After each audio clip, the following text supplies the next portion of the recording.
A white-haired woman with sharp knife-like ears remembered the day she picked up a black-haired boy long ago. She felt glad that the boy finally found his own path after all that time. She also wished that the boy named Blanc would enjoy his freedom as much as he could. In the busy center of the royal capital, a girl walked toward a shopkeeper who quickly noticed that she was not with her mother. The girl said her mother was nearby chatting, so she came on her own.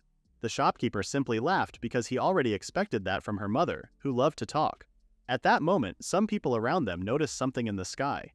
When the girl and the shopkeeper looked up, they saw a dragon appear and breathe flames at them. A strong light covered everything, and in the next second the whole city turned into ruins. Many people who survived realized that the black dragon was attacking them. The dragon let out a loud roar to show its power. The shopkeeper could not believe that the strongest among the Demon King's first lieutenants attacked them now. He thought there was no way they could survive. A group of mages then rushed in to fight the black dragon. The survivors felt relieved when they saw the Royal Mage Corps. With them present, the people believed they still had a chance to live. The mages gathered their power and released a combined magic attack. The black dragon stayed in place and took the hit. When the dragon seemed to explode, the people cheered, thinking the huge demonic creature had finally been defeated. But when the smoke cleared, they saw the black dragon still alive without even a scratch. Everyone stood in shock, unable to believe what they were seeing. The captain of the Mage Corps instructed everyone to prepare defensive spells when he noticed the black dragon getting ready for another attack. They managed to put up a barrier just in time, but it was not strong enough to hold back the dragon's power. The barrier shattered, and the mages were thrown aside like rags. The captain realized they had no chance of winning. Many of them accepted that their lives might end there. The girl from earlier kept searching for her mother. The black dragon then hovered over everyone, ready to finish them with one final strike. At that moment, a masked mage used a spell called Seal of the Demon Breaking Barrier. The dragon's breath stopped and became harmless as a new barrier surrounded the entire city. The mage raised his hand and cast the spell, Grace of the Blessed Rain.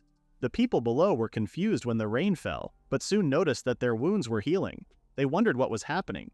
The girl from earlier pointed out that someone was floating in the air. Everyone finally saw that the Black Emperor had appeared. They could not believe the strongest Grade Zero adventurer had come to help. Hope filled the air, and the people celebrated because their savior had arrived. The black-masked mage ignored the cheers. He lifted his hand and his dark magic formed a spear called the Divine Annihilation Spear. With one swing of his arm, the spear shot toward the dragon and struck it. The dragon roared in pain, yet still kept its wings raised. The masked mage realized the creature would not fall from a single attack. He chose to end the battle for good. He raised his hand above his head and countless dark spears formed out of thin air.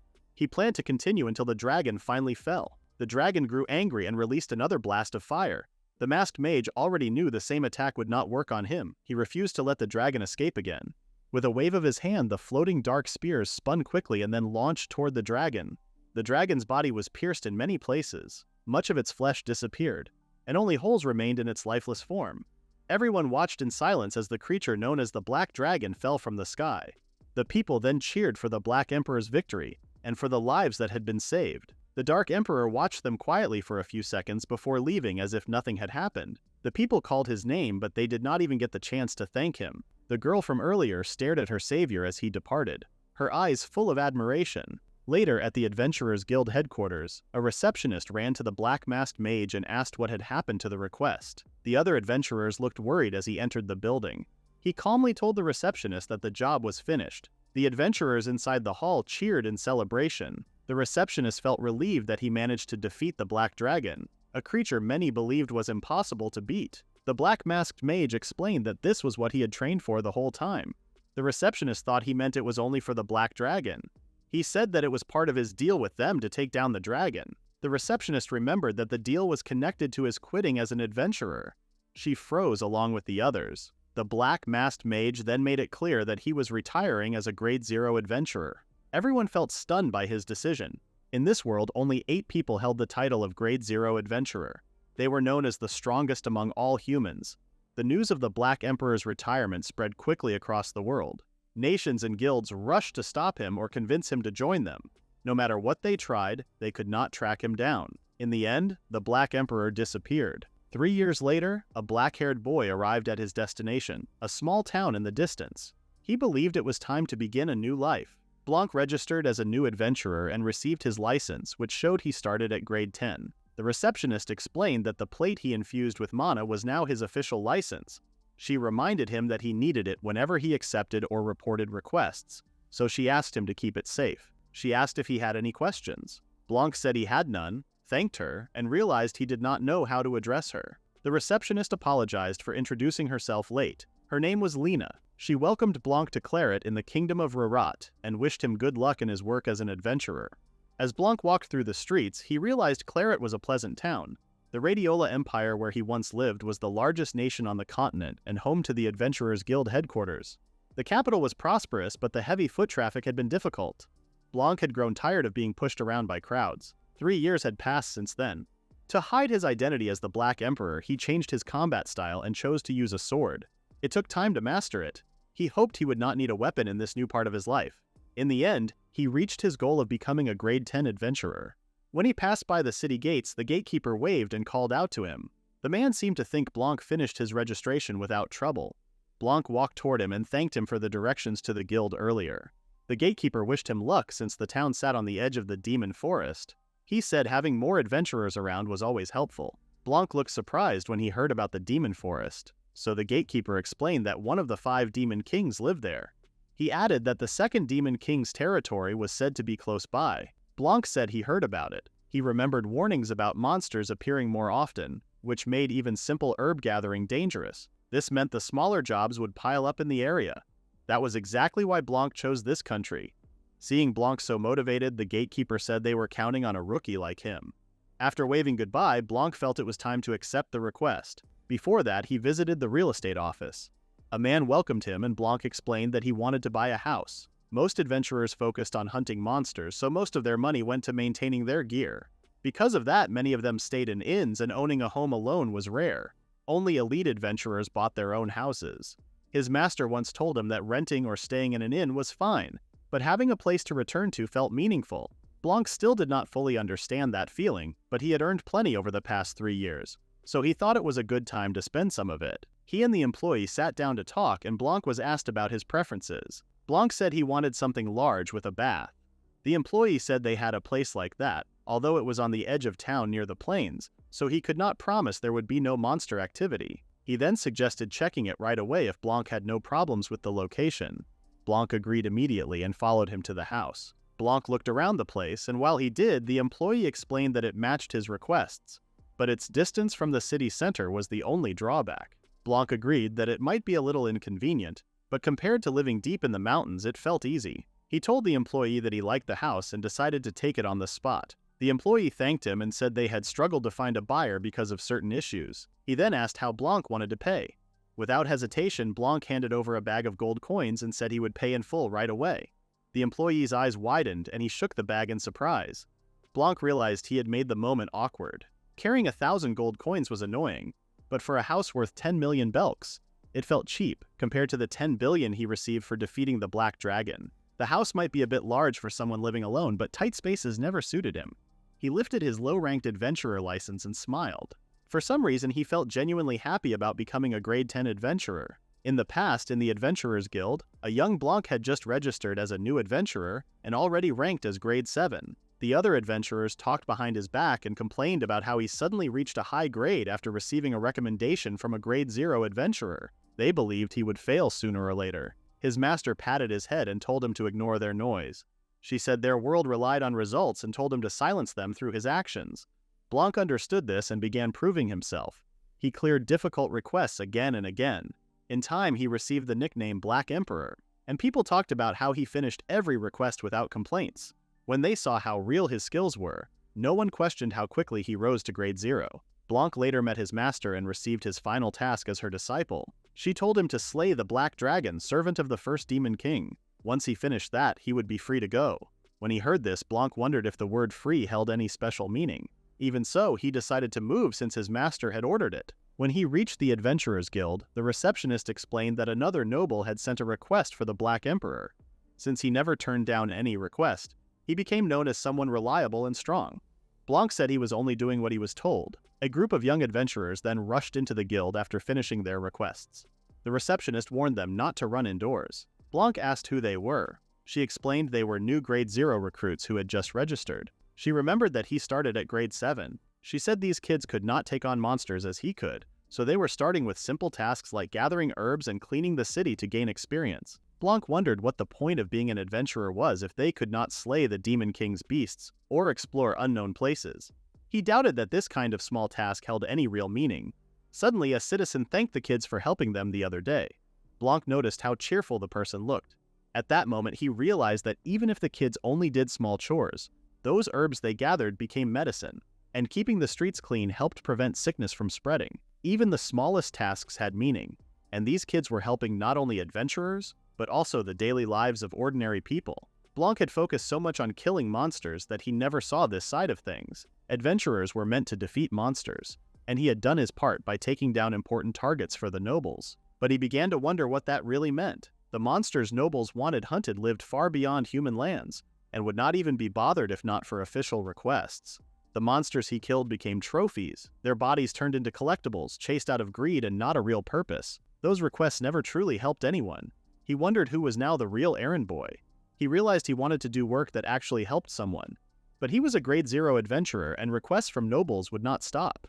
Guild rules also kept him from taking simple jobs. His thoughts finally settled when he remembered his master's words about gaining freedom. Blanc believed his master had expected this outcome from the start. It was meant to help him begin healing his heart. In the past, he killed without feeling, numb to everything. He did not even know who he was. When he became aware, he was already with his master and had no memories of his life before that. He wondered who he used to be, but he knew it no longer mattered. At that moment, he was simply Blanc, a grade 10 adventurer. He decided to pick up a request because it felt like the right time to head out. It was the first day of his freedom, and he finally felt ready for it. While he prepared, he wondered what his master was doing. At the same time, Blanc's master felt annoyed by how pushy people had become. A man with a serious look reminded her that she already knew why they acted that way. He kept pressuring her to reveal the location of the Black Emperor. This woman was Clula, the Sword Saint and Blanc's master. She scoffed and told the Vice Chairman Vulcan to give up since 3 years had already passed. Vulcan slammed his fist on the table and shouted that 3 years of requests for the Black Emperor had piled up like a mountain. Clula asked why they were so focused on her disciple when there were other special grade adventurers. Vulcan hesitated and admitted that those people would not go. Clula guessed that he could not make them go. Vulcan glared at her, offended, so Clula glared back and asked who he thought he was trying to threaten. The heavy pressure she released made it hard for him to breathe. Even someone like him, a grade 1, could not handle it. He finally understood the clear difference between grade 1 and grade 0. Clula stepped closer with a cold expression. She said she only came because of an old obligation and that escaping their surveillance would have been easy for her. Vulcan shouted that this was exactly why they needed her disciple. The Black Emperor was a special grade adventurer, yet he still accepted their tasks. Clula asked if those tasks were actually the errands she had heard about. Vulcan could not answer.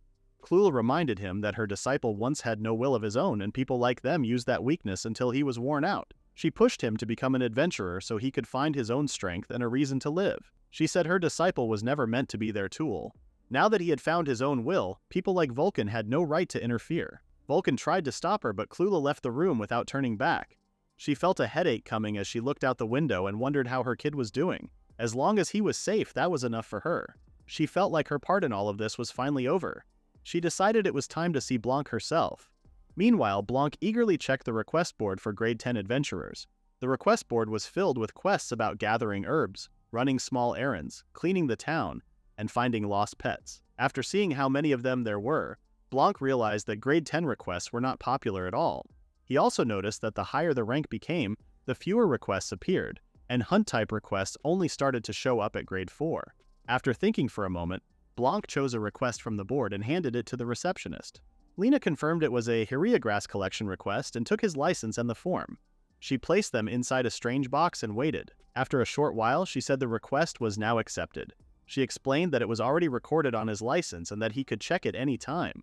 Blanc felt surprised because this was his first time seeing how a normal quest worked. He still had no idea what the magic box was used for. He asked to see a sample of Heriagrass, and Lena brought out a piece with a clear twin-leaf split. Blanc thanked her, but the moment he touched the grass, he felt a sudden headache. Lena noticed and wondered if he was all right. Blanc felt the same painful rush he had experienced before. At random times, knowledge he should not know suddenly poured into his mind. Right now, he already understood the grass's habitat, the proper way to harvest it, and how to refine it into medicine or even poison. It was helpful, but he still could not get used to the sudden pain. He told Lena he was fine and thanked her for the sample. She wished him luck on his first job. Blanc headed to the forest and after only a minute of searching, already found some hiria grass. Even better, there were many of them grouped together. When he looked more closely, he realized the grass was growing almost everywhere. Based on the new knowledge in his mind, he knew not to pull the grass out of the soil. Instead, he needed to cut the stalk close to the base without harming the roots so it could grow again later. After harvesting, he should wrap the cut end in a damp cloth to keep it fresh. The strange headache knowledge turned out to be useful for him once again. Just then, a slime appeared in front of him. Even if it was weak, it was still a Demon King's spawn. Its instinct was to attack anything it saw, almost like it was built to hate humans. If someone dropped their guard, a slime could quietly sneak up and suffocate a person from behind. The slime tried to attack him, but Blanc simply stepped on it. Poor slime chose the wrong guy to mess with. After that, he noticed the defeated slime had left a core. It served as proof of its defeat and could be sold. However, he was not short on money, so he ignored it and continued gathering herbs. By late afternoon, Blanc finally went back to town. He got so into the task that he collected far more than he planned. He always enjoyed simple and mindless work like this. The plants were tough, so over-harvesting would not be a problem, and he felt sure the guild would not refuse to buy everything. As Blanc walked into the guild, Lena welcomed him back and checked how his first request went. Blanc said there were no issues and asked her to look at the required items. Lena seemed surprised when she saw the large amount of grass. Blanc admitted he got carried away and gathered more than needed. Lena paused for a moment and then laughed a little as she called Blanc a strange one. She then asked him to wait while she checked the materials. While waiting alone, Blanc heard the other adventurers talking about rumors of strange activity in the demon forest. They mentioned high-tier monsters appearing near the entrance. Some even talked about growls being heard inside the town. They feared that monsters might have entered the city. Still, it was only a rumor, and if it were true, the gate guards would have been in an uproar already. Hearing all of this, Blanc remembered the other rumor about the third Demon King living in the forest, who was said to be the most peaceful one among them. Finally, Lena returned and called Blanc amazing. She said everyone had been shocked by the condition of his hiria grass, especially since he was a first-timer. Blanc felt happy when he heard that. Lena explained that hiria grass was important for making medicine, but very few people accepted those requests, so the guild was often short on supplies. She said it was because of Blanc that they could finally recover from the shortage. Blanc became speechless for a moment. Lena then remembered to congratulate him for finishing his first request. Blanc got his license back and showed a small, bittersweet smile as he thanked her. Lena seemed surprised by the look on his face. Blanc walked away while thinking about her words. He could not stop a small giggle, which made the people he passed feel uneasy. At that moment, he was finally a certified errand boy. The next day, Blanc moved quietly and jumped across the roofs of houses as if he were searching for something. It did not take long before he found the cat he needed. He quietly noted that he had finally found it. The cat heard him and froze, but it was already too late. Blanc grabbed the cat with ease and ran off. The cat felt confused about what had just happened. Blanc checked its collar and the cat thrashed around and even bit him. After confirming it was the pink-collared calico, he decided the request was complete. The cat kept struggling and tried to escape from him. For some reason, animals did not seem to like Blanc. It was the same with monsters, since they always acted with extra hostility whenever he was near, even though he did nothing to them. He felt bad for the cat because it had been unlucky enough to be caught by him. He thought he should probably think twice before taking this kind of job again. Still, he managed to return the cat to its owner. Soon after, Blanc went to a trading company. The head of the company, Belmo, asked if he was really the one who took their request. Blanc confirmed he was. Belmo explained that the job was only about loading their goods into the wagons. Blanc saw that no one else had accepted it. Requests like this often risk damaging the goods, and the adventurer would be forced to pay for the damage. That was why everyone avoided the request. Jobs like this were hard physical labor with little pay. As for Blanc, he did not care about the reward. Even if he broke something and got fired, he could afford to cover the damage. It was not like he planned to make mistakes anyway. Belmo expressed hope that more adventurers like Blanc would take requests that helped the community, but he understood why most people preferred fighting monsters over simple and limited errands. He apologized if he sounded too direct and asked Blanc to work carefully. Blanc told him not to worry. Belmo then asked him to load the goods into the wagon as instructed, but Blanc said he already understood. He lifted 3 crates at once with ease. Everyone in the warehouse froze in shock. Blanc then asked if there was a specific loading order. Belmo stayed stunned for a moment before telling him to pack them from the back. He also asked Blanc not to carry that many at once. Blanc assured him the crates were light for him. The other workers were amazed because 1 crate was already heavy for a normal person. This encouraged the other employees to start moving faster. As Blanc continued his task, he heard some noise nearby. One worker told another not to push himself too hard. The other worker refused to back down because he did not want to lose to someone skinny like Blanc. He claimed he could lift the same number of crates. The man lifted the crates, but he was not strong enough to keep his balance and ended up falling toward a female employee. Belmo warned them to be careful, but it was already too late. Blanc stepped in and saved them, stopping the crates from falling while also protecting the two workers. He checked if they were fine, and they both thanked him with embarrassed faces. The man realized his mistake and apologized. Blanc said it was fine as long as no one got hurt. He opened the crates so Belmo could check the goods. Belmo confirmed that nothing seemed damaged. He felt grateful toward Blanc for helping them and for keeping his workers safe from an accident. Blanc said it was not a big deal. Belmo was surprised that Blanc was stronger than he looked. Blanc simply said he trained for it. Belmo suggested that he work with them instead of being an adventurer. Blanc smiled and said he appreciated the offer, but he liked his life as it was. Belmo felt it was a shame, but still told him that if he ever changed his mind, everyone would welcome him. After that, Blanc thought quietly about what had happened. For someone who only knew how to fight, hearing words like that made him feel grateful that he had restarted his adventurer life as a grade 10. From this point on, he planned to keep helping people however he could, even with small errands. Soon after, Lena congratulated Blanc for reaching grade 9. Blanc refused the promotion right away, which shocked her. Blanc asked what she was even talking about so suddenly. Lena said it was a promotion and angrily wondered why he was complaining. Blanc said he preferred staying as grade 10. Lena told him that was not how the system worked. She explained that grade 10 was a provisional status, and that once he finished a certain number of jobs, he would be promoted to grade 9 automatically. Blanc asked if there was no other option. Lena said there were no exceptions and that automatic promotions up to grade 8 were part of the guild rules. Blanc was shocked because he could not believe such rules could take away his dream of staying a grade 10 adventurer. It was Lena's first time seeing someone feel sad about a promotion. She said most people aimed for higher grades. Blanc said some adventurers liked staying as grade 10 like him, and thanked her for telling him. Lena pointed out that the word some only applied to Blanc. Blanc tried to explain that he had comrades who understood the pride of being in grade 10. Lena still did not understand why he disliked promotions, but she reminded him that adventurers needed to do what they could for the public. Blanc asked what she meant. Lena explained that grade 9 allowed him to take extermination requests for weak monsters.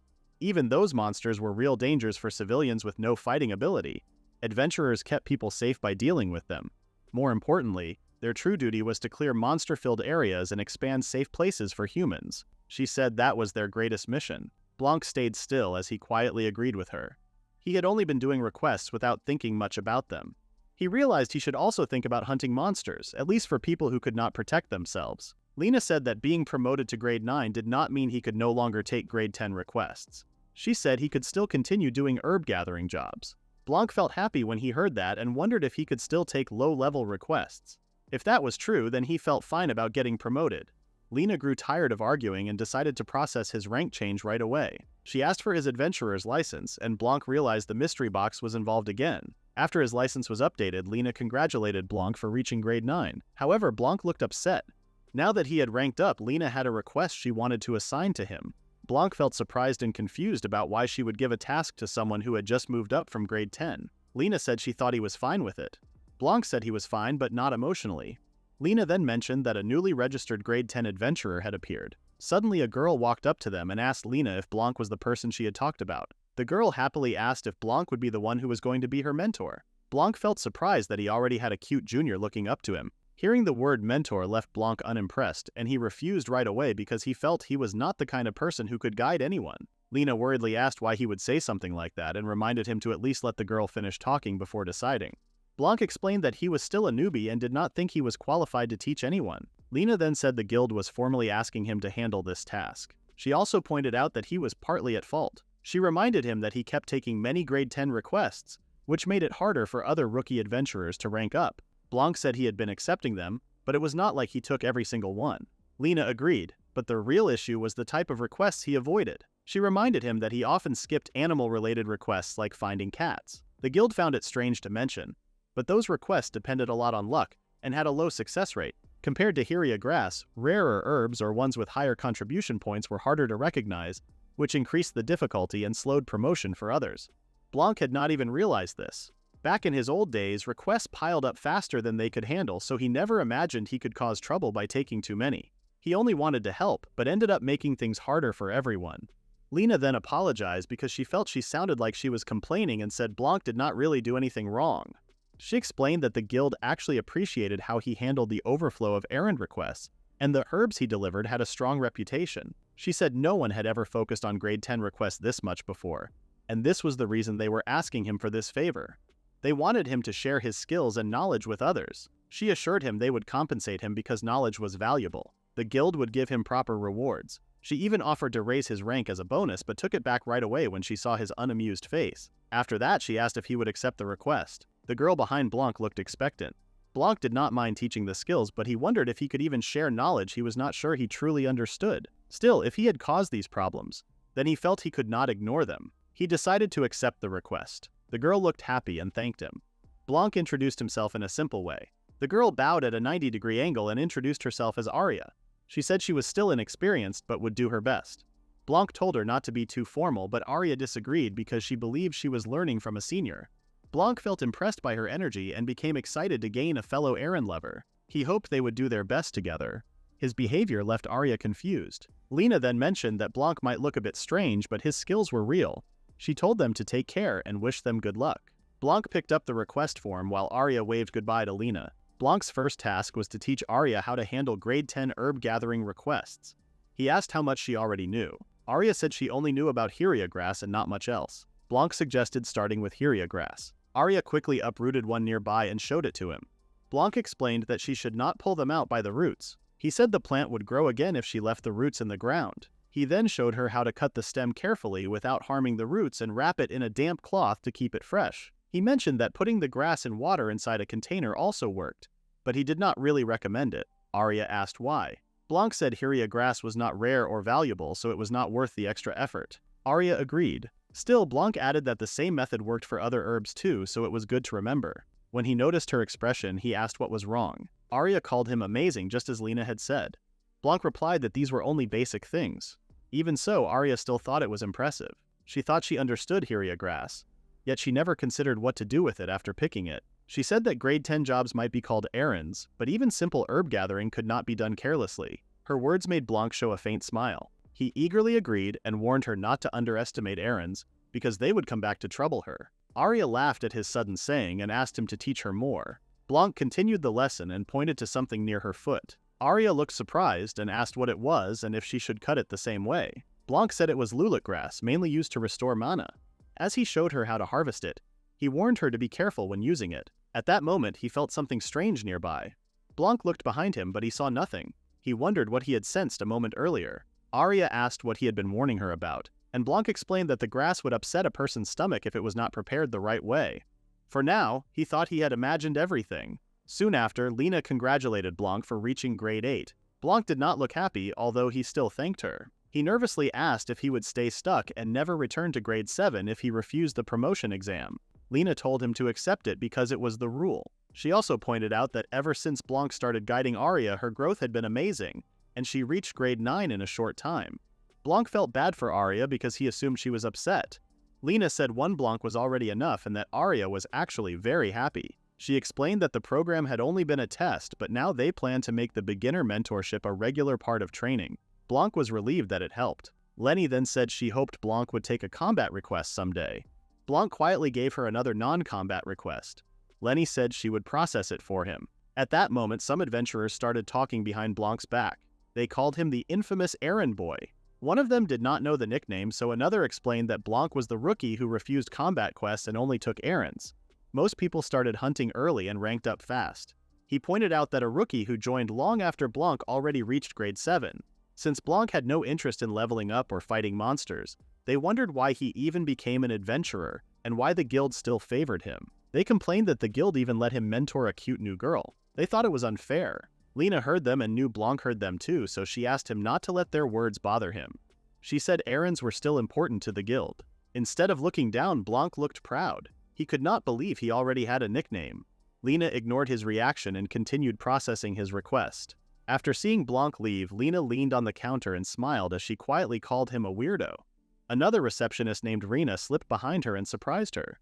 Rena asked if the boy who just walked out was the one everyone talked about. She was surprised that he did not say anything even after being insulted right in front of them. She also thought Blanc had the kind of face that did not show much ambition, so the errand boy nickname felt fitting. Lena asked her not to say things like that because Blanc was actually helping them by taking leftover quests. Rena agreed that everyone knew that already. Appearance did not matter much for adventurers, but Blanc always looked grumpy and tired, and his hair was always messy. She said he was not bad looking, but his overall vibe ruined everything. She believed adventurers should show more energy than that. With that attitude, she said Blanc would never be good dating material. Lena suddenly shouted at her in anger, drawing the attention of nearby adventurers. She tried to tell Rena not to look at Blanc that way. Rena then loudly asked why they even worked at the front desk in the first place. She claimed they were there so they could marry a strong and rich adventurer, and nothing else. She mentioned that an adventurer named Alan, who recently reached grade 6, was good-looking and full of potential. There was also a grade 3 adventurer named Kevin who climbed the ranks alone and was handsome and from noble blood, which made him the full package. However, Lena remembered that Alan was transferring to a different base and Kevin was already from another branch. She wished Rena luck in meeting them. Rena complained about how harsh life was. Since they were talking about it, she said she never heard Lena mention anyone she liked. Their talk made the men around them excited and curious. Rena suggested trying to go after a high-ranking adventurer, but everyone else wanted them too, so the competition was tough. She then said it might be smarter to aim for low or mid-rankers early. Lena said she did not have anyone in mind and was not even looking for a partner. Still, Rena kept asking what kind of person Lena would choose if she had to pick. The men quietly leaned closer to listen. Lena could tell Rena would not stop until she answered. She finally said she might prefer a lower-ranked adventurer. Rena then offered to list some promising ones for her, but Lena quickly said that was not what she meant. She tried to explain that if she ever married someone, she hoped they would not do anything too dangerous. Rena asked how they would even earn money then. Lena called her blunt. She added that they would not live in luxury and that she wanted to keep working too. To her, being together mattered more than anything else. Rena remembered that her father had been an adventurer. Lena confirmed it and explained that he died during a mission. People said he was brave and honorable, but she felt that instead of chasing money or honor, she wished he had stayed with them. Rena now understood why she felt that way. The men who left while crying had already stopped listening to the girls. Rena thought it would be hard to date an adventurer if Lena carried feelings like that. Still, she noticed that the well-known errand boy from the rumors seemed like someone who would suit Lena, and she would not have to worry as much. After hearing everything, Rena finally realized that Blanc was the closest to Lena's idea of a good partner. Even so, she still believed that a man with no future would not be good for her, and she honestly thought Blanc seemed unreliable. She told Lena to at least choose someone who would make her happy. Lena gave a hesitant smile as she thought about Blanc.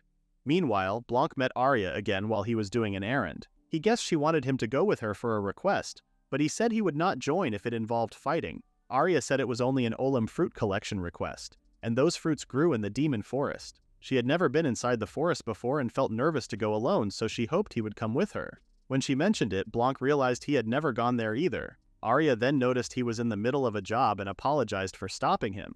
She told him not to feel pressured and to help only when he had time. Blanc agreed and told her they could head out now. He just needed to finish his current task and asked her to wait for a moment. He ran off while carrying 5 crates of luggage. Arya thanked him but was shocked by how fast he moved. She stood there confused. To her, adventurers were amazing, and reaching grade 8 required that kind of physical ability. She knew she could not run like Blanc or carry heavy crates like that. She started to wonder if she could really become the kind of adventurer she dreamed of. She slapped her own cheeks because she felt it was not the right time to get discouraged. She had already decided to become stronger, so she promised herself she would keep trying even harder. Blanc cheered for her. Arya was speechless when she saw Blanc return so quickly. He apologized for keeping her waiting. She said it was fine and asked how he was already done when he had just left. He reminded her that they should get going since he did not want to be out too late. Far away, deep inside the demon forest, a girl fell to her knees as her voice shook. She could not believe what she was seeing. She thought they had already killed that thing, and she knew they did. Branches and roots began to wrap around her body. She complained, saying she only wanted a peaceful life and never wished to cause trouble. She asked this question to the 6th Demon King. Later in the demon forest, the two had already come across a snake monster. Arya used a magic attack called Water Ball.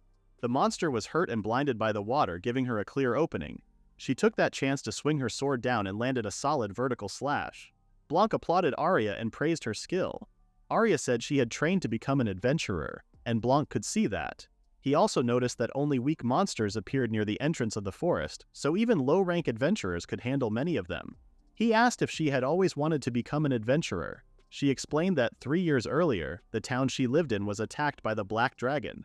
Blanc froze as he wondered if the Black Dragon she mentioned was the same one he knew. Arya continued and shared how the soldiers of the kingdom fought with everything they had, but still could not win. The town was destroyed, and everyone ran for their lives. She could only cry and thought it was the end. She was close to giving up. At that moment, the Black Emperor appeared. She kept talking and described what happened during the battle between the Black Emperor and the Black Dragon. After seeing him fight, she decided to become an adventurer who could protect people as well. That was why the Black Emperor became her role model. She had no idea that the same Black Emperor stood right in front of her. Blanc felt a strange feeling inside. He never expected his actions would inspire someone. A monster tried to sneak up on Arya, but Blanc killed it with ease.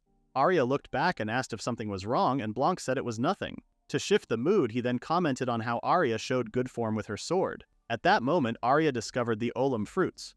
Blanc saw them and his mind filled with knowledge about the fruits. Arya asked if there was anything important she should know before picking them. Blanc said there was not much and that she only needed to avoid bruising them, just like with most fruits. He also explained that if the stem stayed too long, it could scratch the other fruits during transport. Arya promised to be careful. Blanc, however, felt more worried about the strong magical pressure coming from deeper inside the forest. He noticed that it was greater than the pressure of the Black Dragon. He realized he had not imagined it earlier. He remembered that the third Demon King lived in this forest and wondered if that was the presence he felt. This was the Demon Forest, yet Blanc felt no hostility at all. He wondered if this was normal. He then told Arya that they needed to head back before it became dark. He was curious, but for now he chose to observe and wait. Soon after, he accepted another job, this time harvesting fruits in an orchard using his sword skills. In an instant, the fruits were placed into crates. The workers were impressed because the stems were cut cleanly, and none of the fruits were damaged. Unlike Olim fruits, orange stems were tough. Doing each one by hand would have been a nightmare. One of the workers said Blanc was amazing. Thanks to him, they finished the harvest in record time and even asked him to join their orchard full time. Blanc appreciated their offer, but he refused. Afterward, the friendly gatekeeper mentioned that Blanc had been working a bit too hard lately. Blanc looked confused because he did not understand what he meant. The gatekeeper reminded him that he had been going out to the plains every day to pick herbs and running around town helping people. He said taking breaks was important too. Blanc said he did not feel like he was overdoing anything, which the gatekeeper found hard to believe. The gatekeeper added that Claret was a great town and told Blanc he should try relaxing and exploring it sometime. Blanc then realized he had been chasing one job after another and never thought about taking it easy. He understood it would not be bad to slow down a little. A stall owner then came over to Blanc with a meat skewer. He said most people knew the Demon Forest was the main attraction for adventurers, but there was much more to their town. Blanc asked what else there was, and the man pointed at his grilled skewers as one example. Blanc was impressed by how well he promoted his business. The gatekeeper warned Blanc not to fall for it too fast. Blanc wondered if the man was joking, but the man said he was serious. Blanc still agreed they had a point. He said it would be a waste to visit another land and ignore the culture and experiences there. He decided he would make time to explore Claret more often. The gatekeeper found Blanc's sudden seriousness a little strange. The stall owner cheered him on and suggested he try eating his way through Claret. He handed Blanc another meat skewer as a freebie. Blanc asked if he was sure, and the man said it was fine since Blanc had helped him many times. He added that many other townspeople were grateful for Blanc's help too. Blanc was surprised to hear this. The man asked why he looked so shocked when he was the one handling all their requests. Blanc said it felt normal to him because he was an adventurer. The gatekeeper said that was not the point. He explained that before Blanc arrived, they used to run out of herbs all the time, but now they had plenty of healing potions thanks to Blanc's regular foraging. The stall owner asked Blanc to take the skewer as a token of thanks since they counted on him. Blanc understood and took a bite of the free food right away. The man told him not to be shy and to eat as much as he wanted. Still, he wished there were more adventurers like Blanc who would take on their requests.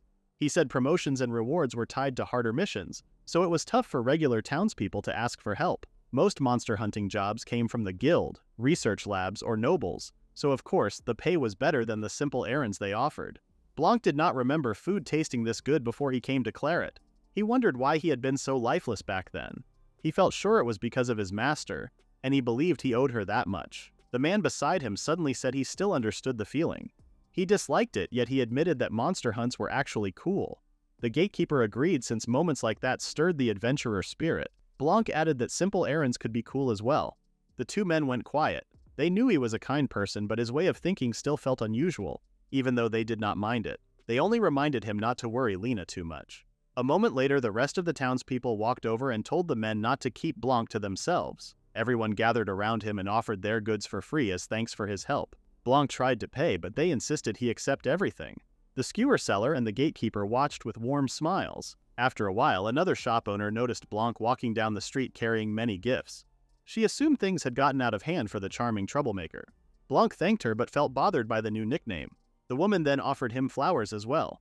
Blanc said it was already enough and that her kindness alone meant a lot. Then he remembered something and asked if she had vegetables that grew well in small home gardens. She guessed he planned to start backyard planting. Blanc said he had thought about it since his yard was large. The woman agreed it was a good idea and recommended tamaroot, a plant rich in nutrients and easy to care for. It hardly needed water and still grew fast. Blanc decided to take some and asked for more suggestions. Later, Blanc managed to plant everything by himself. He felt glad that his mystery knowledge helped him with gardening too. It gave him something new to enjoy. When he thought about it, this was the first time he had relaxed in this house since he bought it. He took a bath and let his body sink into the warm water, feeling calm for the first time in a while. He realized that having a day off was the best feeling he had in a long time. He could not believe he went so long without noticing how good it felt. He thought it was a waste. He felt sure there were many things he passed by without noticing because he had been too tired to care. He soaked in the warm water for a while and then stepped out. He decided it was time to return to work the next day. Even with his new motivation, Lena still could not believe he accepted another gathering request. It was an Olem fruit job in the Demon Forest. She said Arya took the same request not long ago, so there was a chance he might meet her there. The forest was still dangerous near the entrance, so she reminded him to be careful. Lena waved goodbye with her usual receptionist smile. After that, she sighed and muttered about how Rena had said things before. Now she felt strangely nervous around him. While she thought about Blanc, another adventurer walked up and asked her to process a request. Right then, someone rushed into the guild and shouted that there was bad news. He was injured, so the others asked what happened and if he was all right. The man explained that a tyrant golem appeared in the demon forest. Everyone was shocked because it was a known grade 3 monster. They assumed he had gone deep into the forest, but he said the monster appeared near the entrance. Someone pointed out that even in the deeper parts of the forest, no grade 4 monster had ever been reported, so a grade 3 monster near the entrance made no sense. People panicked and asked if the soldiers had already been notified. On top of that, the man reported that there were 3 of those monsters. The guild staff hurried to find any adventurer above grade 3 to handle the threat. Still, in a small city like this, they doubted a strong adventurer would be around. The Demon Forest usually did not attract elite fighters, and stronger adventurers always traveled to bigger cities. At that moment, the branch leader Auk arrived and announced that an emergency mission had been issued about the tyrant golems. He explained that adventurers in grade 8 and below had to stay away from the forest, and those in grade 7 and above had to prepare for city patrol and defenses. Rena pointed out that O might have been a former grade 4 adventurer, but handling this alone sounded too much for him. Off reminded everyone that this was a mandatory emergency request, and that the guild contract required them to follow it. One of the rookies asked what he meant, and a senior adventurer told him they had no choice but to obey and move out. Just then, Lena rushed to Ao and told him that a grade 9 and a grade 8 adventurer were still in the forest on missions. Off was shocked because he remembered that monster hunts usually started at grade 7. Lena explained it was the Olem fruit collecting request, which started at grade 9. Off said that most lower ranks usually took hunting jobs on the plains first to rank up, but now the timing was terrible for them. Lena added that those two often accepted simple errand jobs instead of combat tasks. Ao guessed that one of them was the famous errand guy. He appreciated the help they gave with small jobs, but if that was all they had done, he thought they would be useless in a fight. Lena said Arya had taken monster hunts from time to time, but Blanc had never been seen fighting monsters even though he always carried a sword. She feared the worst. Ao apologized and said they could not afford to worry about those two right now. Lena asked if he truly meant that, and O firmly told her he did. In a crisis like this, they could not spare people to rescue low-ranked adventurers. At best, they would keep watch while investigating the situation. If someone was an adventurer, they had to protect themselves. Right now, protecting the town came first, and he told her to forget about them. Lena was close to crying as she tried to say Blanc's and Arya's names. Meanwhile, in the demon forest, Arya lay on the ground with her injured arm. She could not hold her sword or stand anymore. She cried quietly, thinking she did not want to die like that. She tried to call out to her idol, the Black Emperor. A tyrant golem stood over Arya, ready to finish her off. Somewhere else, Blanc walked into the demon forest without much thought. He noticed that there were no Olem fruits or herbs in sight, which felt strange. He wondered if Arya had gone ahead and taken too many, even though he had taught her not to the other day. Even if monsters had eaten them, there should have been some tracks or signs. He wondered if it was even possible for something to disappear completely from where it was. He realized that at this rate, he might finally fail at his errands. He could not accept that. especially since he had just established himself as the errand guy and could not afford to lose the trust of the guild or the townspeople. Then he sensed something unusual and immediately looked toward the source. He felt the presence of a very powerful monster. He guessed it might be grade 3 or even higher. He remembered that monsters above grade 5 were not supposed to appear in this forest. As he went deeper, he finally understood. He had discovered something that Claret's adventurers could not handle. It was a wood element, plant-based monster called the Tyrant Golem, estimated to be grade 3 in difficulty. He could see that it had been absorbing the forest's magic and life energy from the trees, which explained why plants that relied on mana were dying.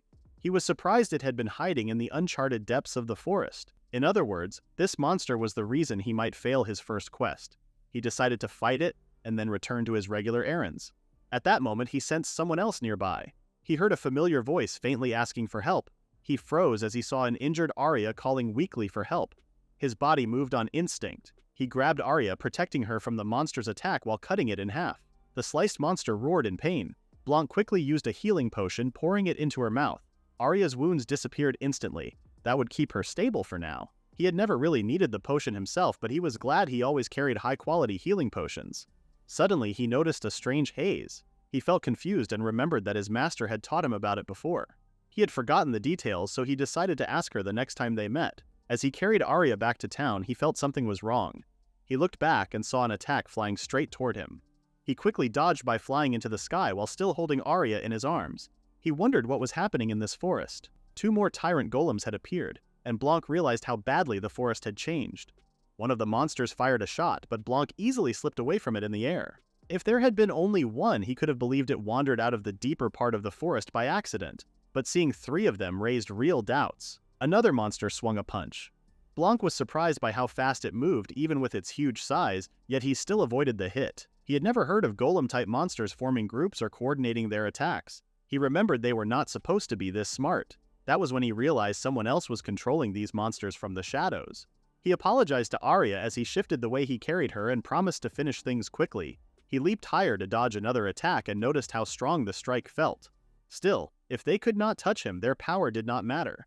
With one clean swing of his sword, he cut the 2 tyrant golems in half as if they were made of soft material. Even so, he felt a bit disappointed because his skill was still not close to his master's level. Still, his sword strike was not too bad either. Blanc wondered what to do with the tyrant golems he had defeated. If he left them where they were, the guild would eventually discover that he had taken down the monsters by himself. He imagined Lena getting excited and giving him a sudden promotion. If that happened, he would not be able to accept simple, low-ranked errands anymore and would be pushed to handle the noble requests that had been piling up. His face grew tense as he pictured that future. He could not let it happen, so he needed to erase all signs of the battle. Arya had seen the tyrant golem with her own eyes, and even if he broke the body with his sword, the leftover magic would not fade away. There was only one way to remove everything completely. If he used the special elemental magic that only he could cast, nothing would remain. His master had warned him never to use it, which made him hesitate for a while, but he chose to ignore that warning. Arya was unconscious and no one else had witnessed anything. If he cleaned everything quickly and returned right after, he believed it would be fine. Right before he cast his magic, he stopped. He sensed that something felt wrong and tried to understand what was happening. He suddenly felt a kind of magic that was far stronger than the tyrant golem or even the black dragon. It was much denser and more overwhelming than a grade 0 threat. He could not believe something with that kind of power was hiding in the forest. Soon, the strange magic spread into the defeated tyrant golems. Blanc could not believe what he was seeing. The broken parts of the golems merged into one huge creature. He had never heard of anything like that happening before. The combined monster towered over Blanc and started firing beams from its 3 eyes. Blanc dodged the first shots and blocked the last ones to protect Arya, who was still unconscious. He realized the fight was getting harder. When he deflected a physical strike from the monster, the force pushed him back. During the clash, he noticed the material of the golem had not changed, but its strength and durability had increased. The monster kept attacking. As Blanc dodged, he understood that the creature had absorbed the dense magic from earlier to make itself stronger. Once he figured that out, he knew dealing with it would not be as difficult. He also realized it was the perfect target for releasing his frustration from his failed quest. The monster tried to fire more beams, but Blanc slashed its eyes with his sword, cracking 2 of them. He pressed harder and sliced the monster's head in half. It let out a confused growl before the end. Blanc said it was nothing surprising. If the creature hardened itself with magic, then he simply needed to strike it with stronger magic. He swung his sword with full force and cut the monster straight down the middle. The final eye was destroyed and the monster burst into dust. Blanc could not believe it vanished without leaving any useful materials. It could have been a nightmare for other adventurers. At least he could consider himself lucky that he was able to erase the evidence. As Blanc carried Arya on his back, he reached the gate and met a grumpy old man who complained that they still had the nerve to return. Blanc wondered who this old man was. A moment later, Arya finally came back to her senses. She looked around and tried to understand where she was. Lena entered the room and felt relieved to see her awake. Arya was confused when she learned that she was now inside the guild, even though she remembered being in the forest for a request. She said that things had turned terrible and shared that a vicious golem she had never seen before appeared in the forest. Lena told her not to worry because the guild already knew about it and she was now safe. Arya felt relieved and asked if the guild had sent someone to rescue her. Lena tried to explain who it was, but a loud shout suddenly interrupted them. Arya wondered what was happening. Augh was crying as he welcomed them back, happy that they returned alive. He hugged Blanc tightly like a rag doll and complained that they made him worry too much. He even apologized for not going there to save them himself. Arya peeked from the room and looked at Lena with confusion while pointing at Augh. Lena explained that the large, loud man was the branch leader named Augh. She said he was usually strict but also very emotional. Blanc looked empty and seemed to have accepted everything. Lena then told Arya that it was Blanc who rescued her. Arya was shocked. Lena shared that Blanc happened to be on a mission in the demon forest as well. Arya assumed that Blanc defeated the golem. Lena said that according to Blanc, the golem had already vanished when he found her. Arya could not believe that had happened. Lena then asked Arya to tell them what really happened in the forest. Lena took down the summary. She repeated Arya's report about a large outbreak of monsters that came from deep inside the forest, and the tyrant golem likely appeared as part of that group. She escaped the swarm but was struck by the tyrant golem right after and lost consciousness just as it went in for the kill. This meant Blanc had probably arrived in time to save her. Still, neither of them had ever seen him fight or take any combat requests. Even so, a battle had been seen from the town, so someone clearly fought the monster. Arya's injuries were fully healed too, which meant whoever defeated the monster must have done that as well. When Lena mentioned it, Arya realized she felt no pain and wondered who had healed her. Lena had no idea. For now, they could only assume a high-ranking adventurer happened to be nearby. Maybe someone like a grade 0 who did not stay in one place. This made Arya think of the person she admired. She doubted it was really them, but she still wanted to thank whoever saved her. She tried to thank Blanc, but he was still being used by the branch leader as a plaything. Arya held back since he looked busy. Rena eventually scolded Augh to stop and threw Blanc aside. A month later, Blanc asked to take another request. Lena looked unsure. She said he would be able to take combat missions in the demon forest once he ranked up to around grade 6 or grade 5.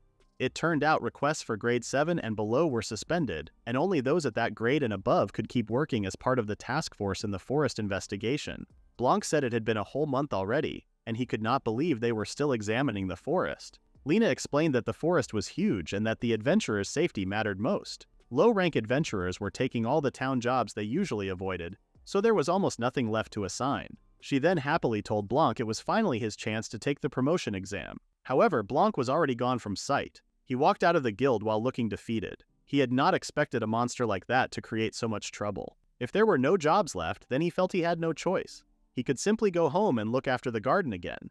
But he soon realized that people were having a hard time because they could not take gathering missions, and he was stuck without work as well.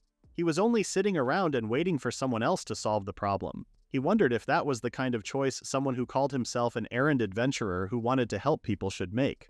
Blanc made up his mind to handle the cause on his own. That way, everything would be settled. No one should interfere with his life as an errand boy. Blanc moved quickly toward the town walls and slipped out while avoiding the eyes of the gatekeepers.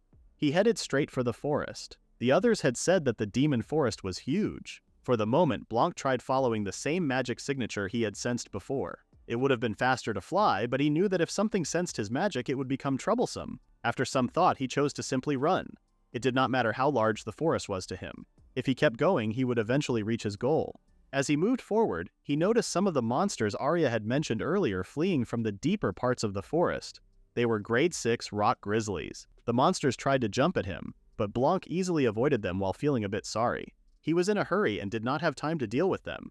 He waved at them in a playful way before continuing on his path. However, as he moved deeper into the forest, Blanc encountered more high-ranked monsters like chaos monkeys, berserk trents, and even more tyrant trents. He could not ignore them anymore because they were getting in his way. He remembered hearing that monsters above grade 4 should appear in this forest. Still, he believed people only said that because they had not explored this far before. Even if these monsters were only grade 3, the constant fights would wear anyone down, and a person would need at least a grade 2 level skill to keep going. This made Blanc think about his training days with his master. In the past, Klula trained him in swordsmanship. She said he would die if he lost focus. While they trained, monsters often interrupted. Instead of helping him, Klula scolded him every time he let his guard down. Blanc did not think much of it back then. But when he looked back now, he realized that training was not something a kid should have gone through. 3 days passed and Blanc kept exploring the forest. He checked in with the guild every day so they would not become suspicious. Even if he finished today, it would still take him 3 days to return. He also did not want to be squeezed by Aw's huge chest again, soaked in his emotional sweat. At last, Blanc reached the center of the forest's magic. He remembered how strong the fusion tyrant golem had been, but the one standing before him now belonged to a completely different level. Blanc walked toward the huge plant bulb and said he knew someone was inside. He felt tired because he had spent 3 full days reaching this place, so he wanted the person inside to show themselves. Someone inside heard him and started attacking with long roots. Blanc avoided the roots as they tried to stab him. He felt surprised by this kind of welcome. The plant bulb slowly opened and a woman stepped out. She said she recognized the aura coming from him, but something felt strange. She asked if Blanc was human. Blanc said he was, and he also understood that the woman was a demon lord. The woman then asked why a human carried that kind of presence. Blanc felt confused.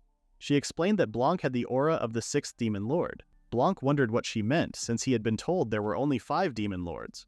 For now, he felt relieved that they could at least understand each other with words. If he could settle this through peaceful talk, that would be best. He remembered hearing that the 3rd demon lord was friendly toward humans. The 3rd demon lord said something felt very wrong. She asked why the 6th demon lord would need a woman, just like how those tyrant golems appeared the other day. Blanc apologized and said he had no idea what she meant. He asked her to explain. The 3rd said the previous 6th demon lord was different from the rest. It was born from the hatred of the gods and the stars, a creation of magic that erased everything. It had no reason and no intelligence. It existed only to destroy. She wondered why the aura and presence of the 6th demon lord were with Blanc. She decided she would confirm it herself. Her tone grew serious and she changed form. Blanc understood that talking would not help anymore.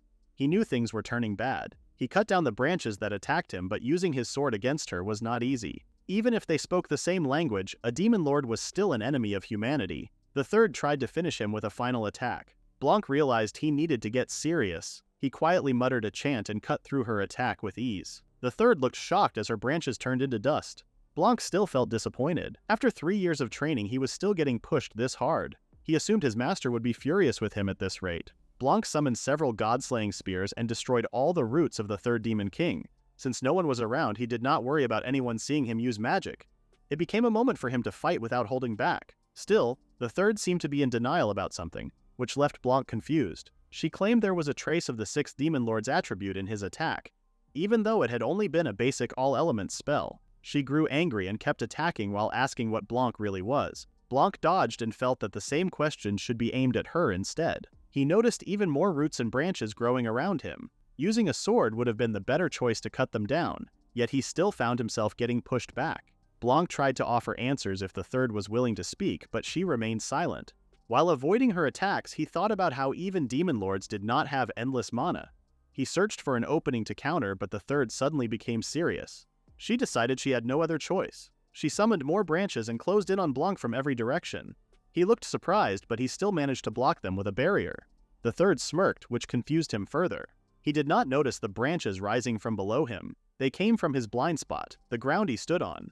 Blanc was caught off guard as the branches wrapped around him and grew thicker until they formed a large cocoon-shaped tree. This was the 3rd's heaven-sealing demon tree. The technique left her tired, yet she expected Blanc to talk now. Inside the tree, Blanc tried to cut the wood with his sword, but it did not move at all. He even used the same method he once used to cut down the fused tyrant golem. However, the magic flowing through the 3rd belonged to a far higher level. He noticed that she had used up a lot of her power and must have poured most of her strength into this cocoon-shaped prison. Still, when it came to mana reserves, Blanc knew he would not lose to anyone. He made his mana thicker and stronger, shaping it into his usual spear of darkness. He increased its speed with wind magic and prepared to break through. When he struck the wooden wall, the entire surface exploded. As the smoke cleared, Blanc became surprised by what he saw. His attack did no damage at all. He could not believe it. He had poured in mana that matched a demon. Outside, the 3rd laughed and said regular magic would not work. She said it was the same magic once used to seal the sixth demon lord. Blanc wondered why people kept mentioning the sixth. His stomach twisted and he wondered if he was just hungry. He wanted to go home and eat a grilled skewer. His spells and sword skills did not work, and that only meant one thing. The darkness inside him grew heavier. His master was not around, but his master once said there was no point in holding back when fighting a demon. Blanc began to release something inside him. The third flinched and stared at the tree cocoon with worry. Blanc said his next magic attack always wiped him out, and thinking about the long walk home made it even harder. The darkness formed a long lance that he called the Lance of Endings. With a swing of his hand, the lance shot through the cocoon and almost struck the third. Blanc calmly broke free from the cocoon and said he managed to get out. Right after that, dizziness hit him. He had burned through his mana with that attack. He knew he could not keep fighting any longer. Suddenly the third leaned closer to him and said she had finally understood something. Blanc got startled and could not believe he had let his guard down. The third moved even closer and claimed that Blanc carried the heart of the sixth demon lord. Blanc felt confused and wondered what she meant about the heart. The third cheerfully explained that they once thought they had erased everything. No one expected the heart to survive and end up inside a living human. She did not know how it happened, but it made things more interesting for her. She finally understood why Blanc gave her a strange feeling. Still confused, Blanc wondered what she was talking about. He thought he had never seen or heard of this sixth demon lord she mentioned. He also wondered what she meant by erased and what the sixth demon lord even was. The third demon lord simply said the sixth was their enemy, not only to the demon lords but also to humans, to the gods, and to the entire planet. Blanc still looked confused. The third asked if it still did not remind him of anything. Blanc felt he could not be blamed, since he was not about to trust someone who had just killed him. The third said she was not even trying to make him trust her. Blanc then admitted he did not know who he was either. He assumed things like that could really happen. Still, if his master did not say anything about it, then it was probably fine. What mattered now was whether he was her enemy or not. The third stared at him for a moment and then smirked. She burst out laughing and said he was funny. She told him to relax and promised she would not bother him or the townspeople anymore. Blanc felt unsure if he should believe her. The third said it was only a one-time thing and that she usually never caused trouble unless someone attacked her first. If she really wanted to wipe everything out, she could have done it any time. Blanc realized she was right. With that kind of power, destroying not only Claret but even the whole kingdom would have been easy for her. However, she had never done it, so maybe she truly had no interest in destruction. Still, he wondered what caused all this trouble now. As if she read his thoughts, the third said she was only curious about the source of the sixth's presence. Now that she knew he had no will or intent of his own, she lost interest. She also said she could tell Blanc preferred a peaceful world, unlike the sixth, and she liked that. Blanc felt surprised she noticed. The third explained she could tell because he only defended himself and never tried to attack her. She said she loved peace too, so she felt a small sense of connection with him. Even so, she worried things might not go smoothly if Lilith found him. Blanc wondered who Lilith was. The third explained that Lilith was the first demon lord, the ruler of dragons and beasts, and that she hated the sixth. Blanc did not want to be hated by someone he had never even met. The third also said the sixth was still angry about the death of his favorite vassal 3 years ago. Blanc remembered killing the black dragon. He then wondered what kind of person the sixth demon lord was to be hated that much. The third said she could not say more because she did not want to remember. Then she said she would help him if he ever got into trouble. Blanc felt surprised. The third finally shared her name, Knuckle, and asked for his. Blanc told her and she seemed happy to hear it. She said she hoped they could play again another time. Blanc said he might if he felt like it. Knuckle told him to promise. Right after that, Knuckle disappeared from sight. Blanc's thoughts returned to his 3-day trip. He could not believe he went through all these problems just for a quiet life. Now that things were over, he only wanted to go home. He felt like he kept getting pulled into stranger situations every time. Later in the guild, Lena and Arya were happy to see Blanc after a long time. Lena said the forest started calming down 3 days ago, so starting that day, they were allowed to take regular requests no matter what rank they had. Blanc felt relieved when he heard it. Lena then guessed he wanted to take a request right away, but Blanc turned it down for the moment because he wanted to go home and take a bath. Arya reminded him to hurry because the bathhouse, even though it was large, became crowded very fast. Blanc wondered what a bathhouse was. Lena asked if he had never been in one. Arya said it was big and comfortable. Lena invited him to join them since they were also heading there. Blanc soon went to the bathhouse and enjoyed the hot water that came from a nearby volcano, but he was surrounded by old men from every side. Even the branch leader was there.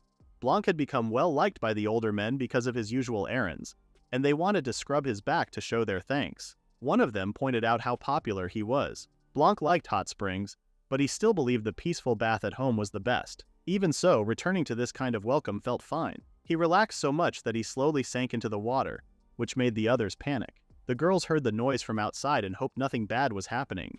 At that moment of calm, Blanc did not know that a dark plan was already moving within the peaceful town. Somewhere else in the town, a man stood in front of a huge water tank with a beast inside it. Meanwhile, in the Lydian Empire's Black Forest, Cluel felt tired as she kept facing trouble even though she was supposed to be retired from adventuring. She spoke to the Grade 1 and Grade 2 adventurers who hid instead of helping her. She dealt with a new problem almost every day. She had been tempted to leave the country long ago, but the Empire convinced her to stay. They agreed to delay the search for the Black Emperor only if she, the Sword Saint, filled the empty role he left behind. They clearly could not afford to lose her as well. She knew she could move to another nation at any time, but it was still annoying because she had no other choice except to handle everything. More importantly, she did not want that boy to return and get caught in this growing mess. She remembered the first time Blanc had spoken up and asked her about something he wanted to try. Cluel was surprised back then and gave him a warm hug. She told him he would be fine and that he had nothing to worry about. 3 years had passed since that moment and she assumed he had grown a lot. Even so, she still worried about his emotional growth compared to how he was when they first met. In the past, Cluel received a tip about a group called the Demon Blood Society. It was confirmed that they tried to fuse humans and demons to create a new kind of being. Their group included humans and demonkin. Nations across the continent treated this matter with great concern. Cluel read reports about their actions, such as child abductions and how they threw the children away if they failed as test subjects. She found it sickening and accepted the request to stop them. She joined several adventurers and knights, took down the group, and rescued the kidnapped children. After defeating some of the members, Cluel asked the knights who she needed to face next. She soon met a scientist who laughed like a maniac and claimed he would show her his strongest creation and final weapon.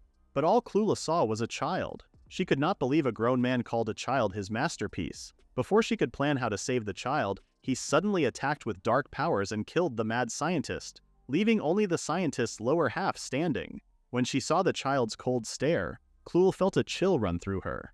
The magical pressure coming from him felt like a storm of wild mana. She froze for a moment and admitted to herself that this might be a challenge even for her. The child attacked again. Cluel dodged and realized this fight was far beyond what she expected. If she held back, she would lose. She did not want to use her full strength against a child, but she had no choice. The world would never allow someone this dangerous to exist. Even if he lived, she could not picture what future he might face. But then she noticed he looked like he was in pain. This shocked her. She could not bring herself to finish him. She rushed forward, leaped over him, and pinned him to the floor. She could not kill a child whose future had been stolen so he could be used as a weapon. She could not believe the world expected her to take his life too. The child breathed heavily. Cluel saw that he had run out of mana and could no longer move. She told him it was over and that he was now safe. She held him in her arms and asked him to come with her. Cluel had only known the life of an adventurer, so she guided Blanc down that same path.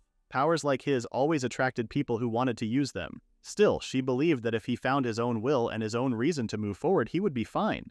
After all, he was her dear disciple. She wondered what fun things he had been doing and hoped he would tell her everything when he came back.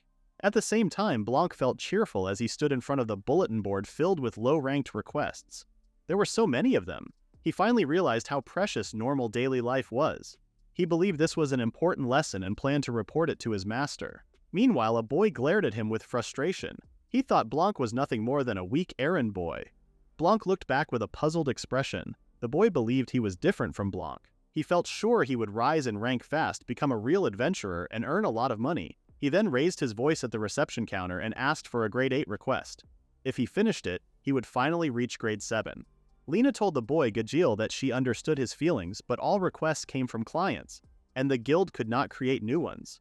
Rena added that there were plenty of grade 7 requests, but Gajil said they were not good enough. Other adventurers gathered around them, listening as Gajil asked loudly if there were any grade 8 requests linked to the Demon Forest. Lena explained that lower-ranked adventurers were still not cleared for forest-related jobs. Gajil complained that they had already checked everything and found nothing new. The branch leader finally stepped in and said there had been no signs of strange activity in the forest for a while. He then announced the lifting of restrictions on the Demon Forest. Still, because of past incidents, anyone who noticed anything unusual had to report it right away. Gajil grew excited. Ah whispered something to Lena while Gajil continued to push for a request and told her to hurry. Lena said the only grade 8 request available was the Olim fruit gathering job. Gajil looked disappointed and asked if there was a monster hunting request instead. Lena said there was none and told him he could take a different request outside the forest if he was not happy with the options. In the end, Gajil accepted the job and told her to handle the paperwork. Standing behind him in line, Blanc thought the boy seemed to be having a rough time too. Gajeel reached the forest entrance and kept complaining in his mind. He could not believe he was doing another errand after so long. Still, once he finished this request, he would become grade 7. The problem was he did not even know where the olem fruits grew. He thought he could simply grab any fruit he saw, but no one told him they were hard to find. At this rate, he felt he would fail the request. He assumed the outer parts of the forest were already picked clean by others, so he moved deeper into the woods while ignoring ropes and dangers. He kept searching, but he still could not find a single fruit. Then a monster jumped out from a blind spot and attacked him. He dodged and fell to the ground. He was shocked to see a mad frog in the area. He remembered it was a grade 8 monster, so he believed he could defeat it. He prepared to fight, but the frog was suddenly blown apart in an instant. Gajeel froze in confusion because he had not even touched it. Something crawled out from the thick woods and rushed toward him. Gajeel did not see it coming and was sent flying into a nearby tree. He fought to stay conscious even though he already looked close to collapsing. He recognized the monster that slithered in front of him. The monster in front of him was a grade 6 assassin snake. He assumed the mad frog from earlier had been taken out by this snake. He realized he had gone too deep into the forest. He needed to run away, but his body would not move. At that moment, the snake suddenly exploded into pieces.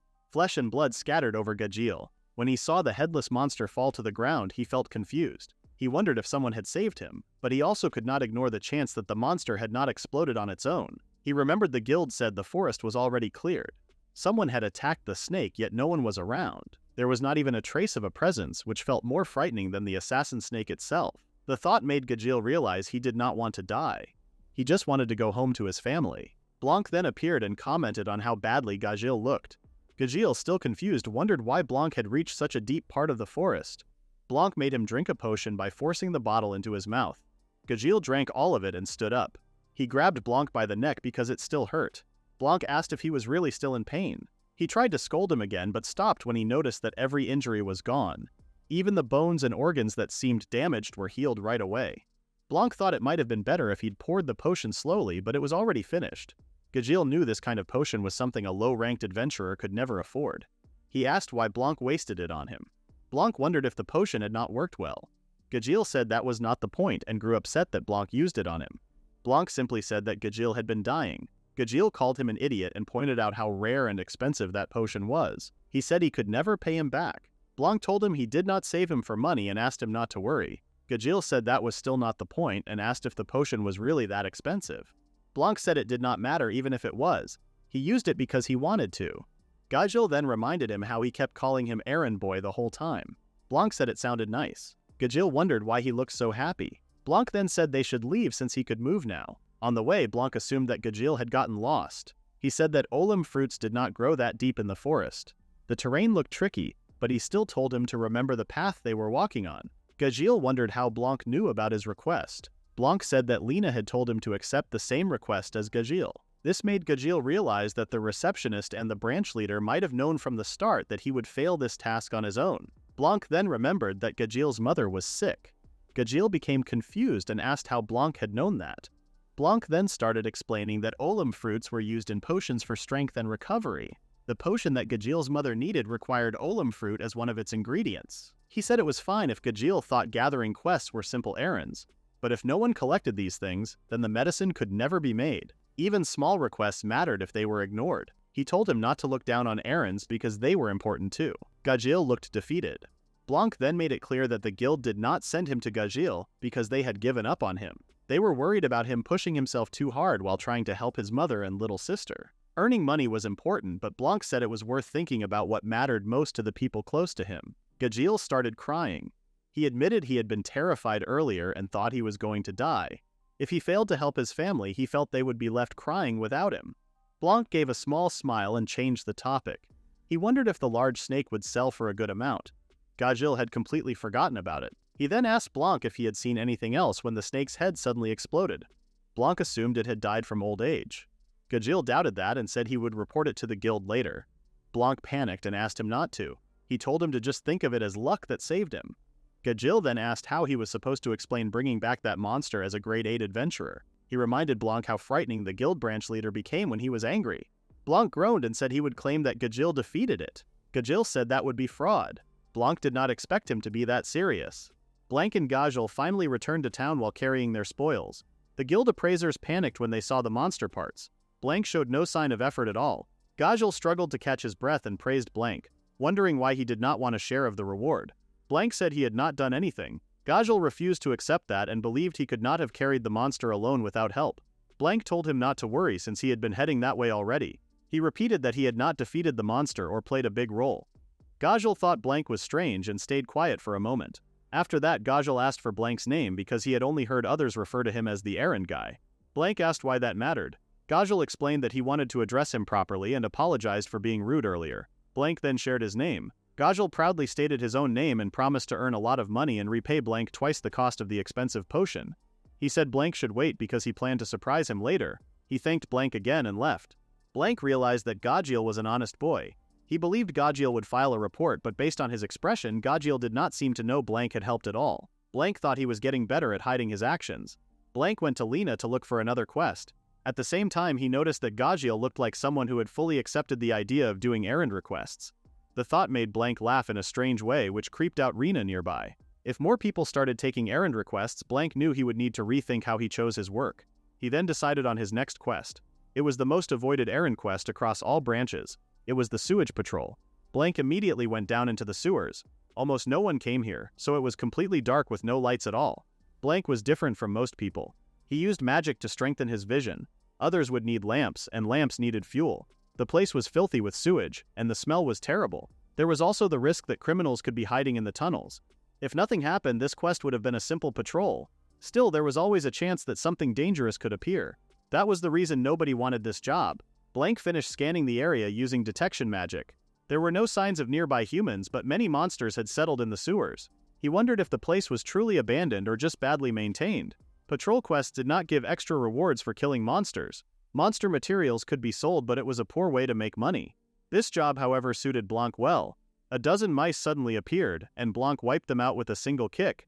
Even so, he felt disgusted. These were dust mice, rank 10 pests. They were weak, but they multiplied very fast and caused trouble. He had seen them before in the demon forest and wondered how they had reached the city sewers. The remaining dust mice panicked and tried to hide among the dead bodies.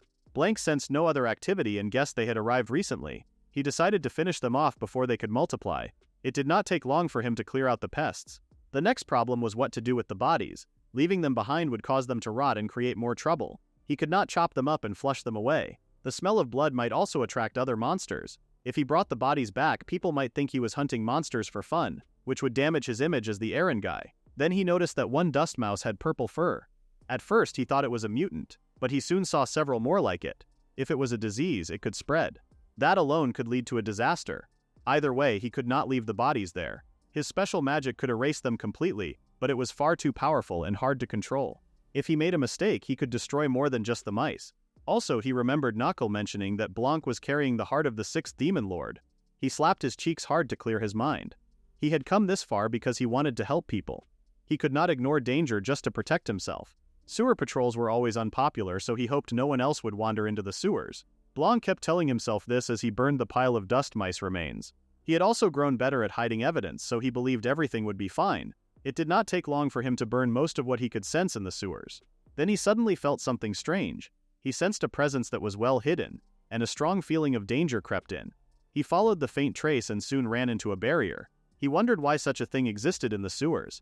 He believed checking what lay beyond it was part of his patrol duty, so he broke the barrier with ease. The barrier shattered, and a door appeared behind it. When he reached for the door, a cold chill ran through his body. Only then did he realize how powerful the barrier he had destroyed truly was. He had stayed in Claret for a long time and had never noticed such a strong presence hidden there. Gathering his courage, he opened the door and stepped inside, unsure of what awaited him. The moment he entered, he froze at the sight before him. The strong presence he had felt was coming from monsters trapped inside cages. He slowly looked around and realized that the dust mice might have escaped from this place. No people were present, but it was clear that someone had used the room for experiments. He found several documents marked with a strange crest. His head suddenly began to ache for no clear reason. The pain felt similar to the sudden waves of knowledge he sometimes experienced, but nothing surfaced this time. He suspected the crest was the cause. For the moment, he decided to gather everything he could. At that moment, a monster appeared. Blanc felt the sudden increase in temperature. He looked back to see the source of it, and the monster roared the same time the flames bursted forth. The documents he was supposed to take were burned to ashes. The creature before him was a rank 1 king beast. It looked like a massive lion with a burning mane. Upon closer inspection, he noticed it was made from several monsters from the demon forest sewn together. The other caged monsters shook in fear as the beast stood before him. Blanc recalled that this creature broke one of humanity's forbidden rules. It was an artificially modified monster known as a chimera. The chimera began attacking with its claws, but Blanc dodged in time. He soon realized that only monsters were used for its creation. He noticed human hands mixed within the monster's burning mane, which made him feel deeply disgusted. The chimera then bowed its head. Thick vines grew from its mane and shot forward to attack. Blanc found it hard to believe that people were capable of creating such attacks. As the vines spread, a snake's head appeared among them. It opened its mouth wide and released a heavy smog. Blanc watched as the caged monsters nearby collapsed one by one, and he understood that the smog was poison. He realized this poison was the reason the dust mice had mutated. The chimera assumed Blanc had been poisoned and moved in to finish him. However, the poison had no effect on Blanc at all. He sliced the chimera in half without hesitation. The monsters remained scattered across the floor, and the foul smell grew even stronger. Blanc complained inwardly about the stench and regretted enhancing his senses too much. Since the mutation was caused by poison and not a virus, there was no need to report an outbreak. Still, the fire and poison mist had destroyed the entire room. He could not recover a single document. Blanc had no idea who owned the lab, but whoever ran it had enough strength to capture monsters for experiments. That alone proved they were very dangerous. Leaving the guild aside, he knew he needed to inform his master. She had always supported him and stood by his side no matter what happened. Next, he thought about what to do with the chimera's remains. He considered burning the body to remove every trace of it. That idea felt dangerous. Anyone skilled enough to create a barrier like that would notice who had been there because of the leftover magic.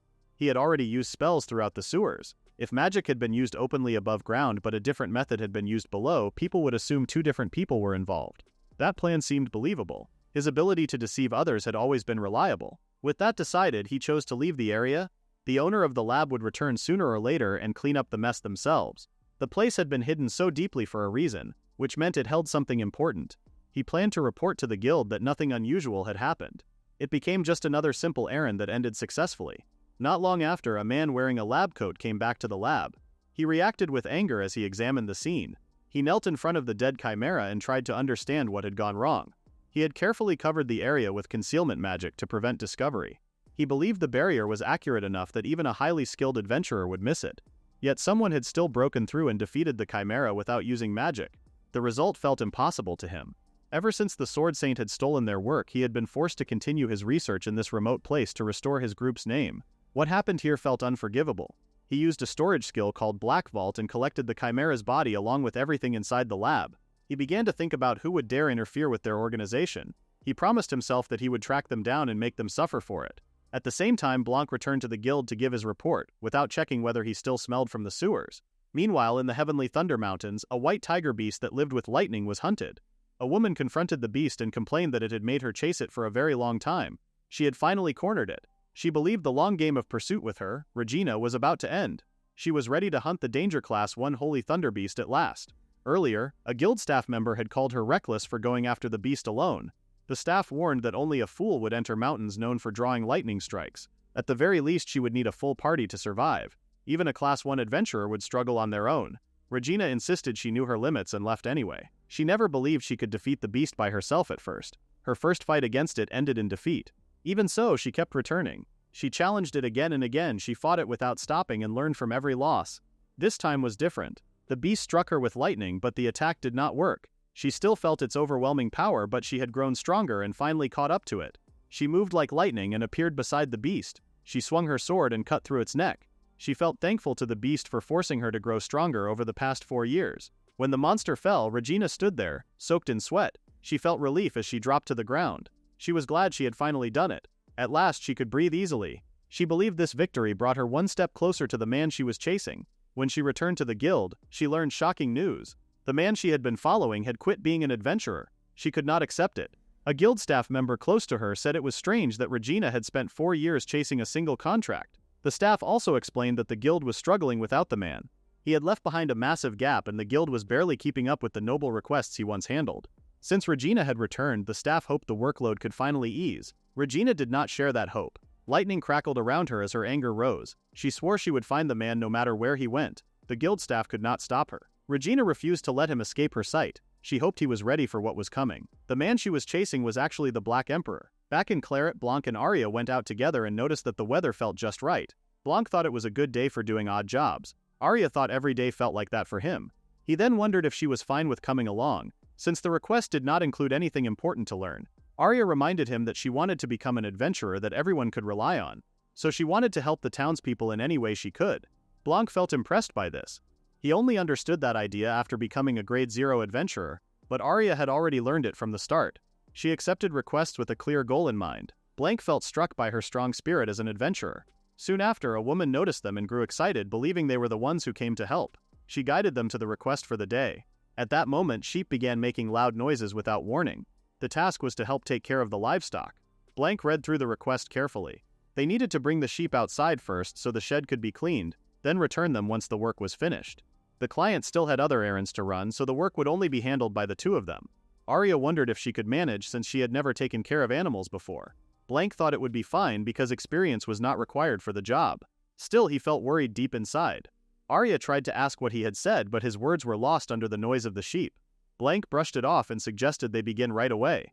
He then moved to prepare the cleaning tools so they could start the task. Arya then decided to bring the sheep outside. When she tried to open the gate, she suddenly froze. Blanc noticed and saw that something was wrong. Arya felt worried and wondered if sheep could bite. Blanc found it hard to believe that someone who fought forest snakes was scared of soft animals. To Arya, the feeling was different and made her uneasy. Blanc urged her to move on since there was still a lot of work to do. Arya gathered her courage and opened the gate. She tried to lead the sheep outside, but none of them moved even with the door wide open. With no other choice, she tried to push and carry them out. The sheep did not move at all. She was shocked by how heavy and solid they felt. When she tried to lift one, it stayed in place and then shoved her away. Blanc quickly caught her before she fell. Arya felt surprised by how close they were in that moment. Blanc checked if she could still handle the task. Arya felt sorry, but Blanc did not blame her. He realized that these sheep caused more trouble than monsters. The sheep made loud noises and acted as if they were mocking them. Arya could not believe their behavior. She felt frustrated after losing to farm animals. Blanc paused to think and then decided to try himself. Arya felt unsure since the sheep were clearly stubborn. Blanc usually did not get along with animals, so he planned to leave the task to Arya before, this time, he had no other choice. He approached the sheep with a calm but cold presence. The animals reacted right away and stared at him. They sensed something threatening coming from him. Blanc ordered them to leave. The sheep became terrified and cried out. In a panic, they rushed out of the pen as if they were escaping from a predator. Arya watched in surprise as the sheep ran outside without any problems. She looked at Blanc for a moment and wondered how he had made the stubborn animals obey. Blanc said he had just intimidated them a little. He thought it might not work on mindless monsters, but he did not expect it to be this effective. If it were a person, they would usually faint or lose control. Animals being scared of him was normal. He guessed it was the 6th Demon King's aura that Knuckle had mentioned. The sheep seemed to sense it instinctively. Arya then brought out the cleaning tools and told Blanc to start while they could. Blanc agreed. Together, they cleaned the whole place carefully until it shone. Afterward, they went outside. Arya took a deep breath and tried to make the sheep go back inside. The sheep ignored her completely. Blanc asked what was wrong. Arya felt disappointed that intimidation was so hard. Blanc was surprised she even tried. He stepped forward and told the sheep firmly to return. The animals rushed back into their barn. Arya grabbed his hands and asked if he could teach her to use intimidation like that. Blanc said he did not mind if it was just a little. When the owner returned, she was surprised that everything had already been done. She commented that her sheep could be moody and wondered if they had been difficult. Blanc said they had been well behaved. Arya quietly laughed. The owner thought they were very reliable and hoped to ask for their help again. She did not know that the sheep were silently warning her not to call Blanc back. Back at the guild, Blanc told Lena he would take a month off. Lena approved immediately. Blanc looked confused. Lena was even more confused by his reaction. Arya worried that he was taking a vacation because she was slow to learn. Blanc reassured her that she was doing fine. He told her to keep practicing, as repetition was important. Arya understood and started focusing in a corner. Gajeel appeared and asked why she looked upset. Arya got mad at him for noticing. Blanc asked Lena if it was really okay to take some time off. Lena explained that he did not even need to report it. Blanc was surprised. Back when he had been the Black Emperor, taking a rest was never allowed. Even in extreme cases, he had to file a request beforehand. Lena reassured him that the guild would only worry if an adventurer disappeared for several days. Otherwise, adventurers were basically free to take breaks. Since his leave would be long, she decided to record where Blanc planned to go. Blanc said he was thinking of going home to the Lydian Empire. Lena remembered that it would take 2 weeks to travel there one way. Now that he mentioned it, she realized the Lydian Empire was where the Black Emperor had been most active. She had not heard about him in a long time and wondered what he was doing now. Blanc admitted that he did not know. He could only imagine the Black Emperor living peacefully. Before they could continue, Gajal appeared and angrily questioned why Blanc was taking a month off. Blanc asked if that was a problem. Gajal reacted strongly because he would miss him. Arya also said she would miss him. Blanc apologized and Gajal asked him to bring back souvenirs. The branch chief came out to scold them for making noise. Lena agreed that the others might be right. Finally, they saw Blanc off and wished him safe travels. Soon after, Reyna commented on how she could not believe Blanc came from a major country and yet ended up at such a small guild. She noted that the Lydian Empire was famous for having many S-class adventurers and that the main guild branch was located there. She also pointed out that the type of jobs Blanc enjoyed were mostly simple tasks and there were far more of them in Lydian. She wondered why he had registered at their small branch instead. Lena reminded her not to pry into an adventurer's past. Reyna then asked if she would dislike it if her boyfriend had secrets in his past. Lena could not believe the conversation was happening again and reminded her that she had said she was not interested in Blanc.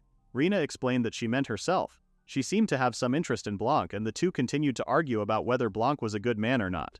Meanwhile, Blanc kept sneezing repeatedly. He blamed it on the cold. It took a month to reach the Lydian Empire from Claret on foot. If someone rode a carriage, the journey lasted only a week. Using a wind chariot pulled by magical beasts, it could be done in 5 days at best. A man driving a carriage passed Blanc and asked if he was traveling alone. He said walking alone in these parts was dangerous. Blanc tried to answer, but then they heard loud noises behind them. A pack of monsters had appeared. Blanc quickly fought and defeated them. The people in the carriage thanked him for saving their lives. They wanted to repay him by letting him ride for free to his destination. Blanc said he appreciated the offer, but this time he chose to walk. A girl peeked out of the carriage and handed him a candy to thank him for protecting them from the monsters. Blanc waved as they left. Starting the trip by helping some travelers felt like a good sign. He unwrapped the candy and ate it. Its taste surprised him. He had never eaten anything so delicious. Blanc realized the world was bigger than he had thought. He hoped the same candy would be sold in the capital. Honestly, he would not have minded a slow ride in the wagon with them. Still, he decided to take a month off. If he wanted, running could be faster anyway. Being seen on the main path could be a problem, so he planned to avoid it. He would cut through the mountains and take a hidden shortcut. After so long, a trip through the wilderness felt refreshing. It was the perfect time for him to breathe in the forest air and relax. 3 days later, Blanc started to feel a little bored. He remembered how he had trained in the forest recently and realized he had already had enough of the forest air. He paused as he sensed something nearby. He frowned, thinking it was troublesome, but he decided to deal with it anyway. He noticed a barrier that felt similar to the one he had seen in the sewer, though it was weaker. He thought it would be a waste of energy to break it, so he phased through the barrier instead. Beyond it, he found a group of houses. He quickly realized it was the hideout of a bandit group. He overheard the bandits talking. One complained about guarding the outside when golems were already set up. He mentioned that someone inside was performing a special experiment. Blanc listened carefully. Another bandit told him to stop complaining, saying those experiments gave them a good life. When their work was done, they could enjoy themselves even more. Blanc understood then that they were part of a crime syndicate. The bandits also mentioned how they had already harmed many girls. They claimed they could not be blamed because the girls were already broken when they arrived. Blanc felt his blood boil. Something dropped near the bandits, and they went to check it. Blanc acted quickly. He eliminated the one at the back first. The first bandit tried to look back, but a dagger hit his forehead the moment he turned and he fell to the ground. Blanc could not believe he had acted on impulse. If he had waited, he could have learned more from their conversation. He wondered when he had become so impulsive. Blanc turned toward the building and sensed several human signatures, some strong and some faint. They were either experiments or victims, but either way he needed to rescue them. He remembered being taught countless times about helping people. Back then he had not understood the meaning of those lessons. Now he hoped his master would know that he had finally found his own will to help others. He wondered if she would be proud. He covered his face with a mask and hoodie and silently asked her to watch over him. It did not take long for the bandits inside, who had been enjoying themselves, to turn into piles of shredded bodies. Blanc stood in the middle of the blood and chaos, calm and determined. A golem appeared, but Blanc easily sliced its core in half. The golem hit the ground with a loud thud and the noise alerted the other bandits. Blanc realized that silently killing golems was almost impossible. He could fight the bandits directly, but if they got ahead of him and took hostages, it would cause serious problems. His first priority became rescuing the captives. He went deeper into the building and followed the faint signals of weak presences. Then he froze. In front of him were several children strapped to beds with strange devices attached to them. He looked around, trying to understand what kind of place this was. His eyes widened as dark memories suddenly came back to him. He remembered people in lab coats and even a demon experimenting on him. He recalled a heart being placed on his chest while someone spoke about fulfilling their dreams. They had wanted the sixth to awaken. Blanc grabbed his head and fell to the floor. He groaned and gasped for air. He wondered if what he saw had been himself as a child. He questioned whether these were really his memories. After a long moment, Blanc calmed down. He heard footsteps approaching and realized it was not the time to dwell on the past. He reminded himself of his mission. He reached the cages where the remaining captives were still alive. He told them he had come to help and sliced through the iron bars. The girls thanked him for saving them. They felt relieved that they could finally go home. Blanc apologized but told them they had to hurry. He asked about the others. Those who were standing painfully looked toward the ones sitting on the floor. Blanc checked on them and realized they were already dead. He could only rest their souls and pray for their peace. The girls behind him could not stop crying. Blanc stood and warned that the bandits would arrive any minute. The girls agreed to follow him. They were too late. Blanc sensed the bandits nearby. He told the girls to stay with the others and claimed he would handle the threat. The girls then noticed the experimented children and shuddered at the sight.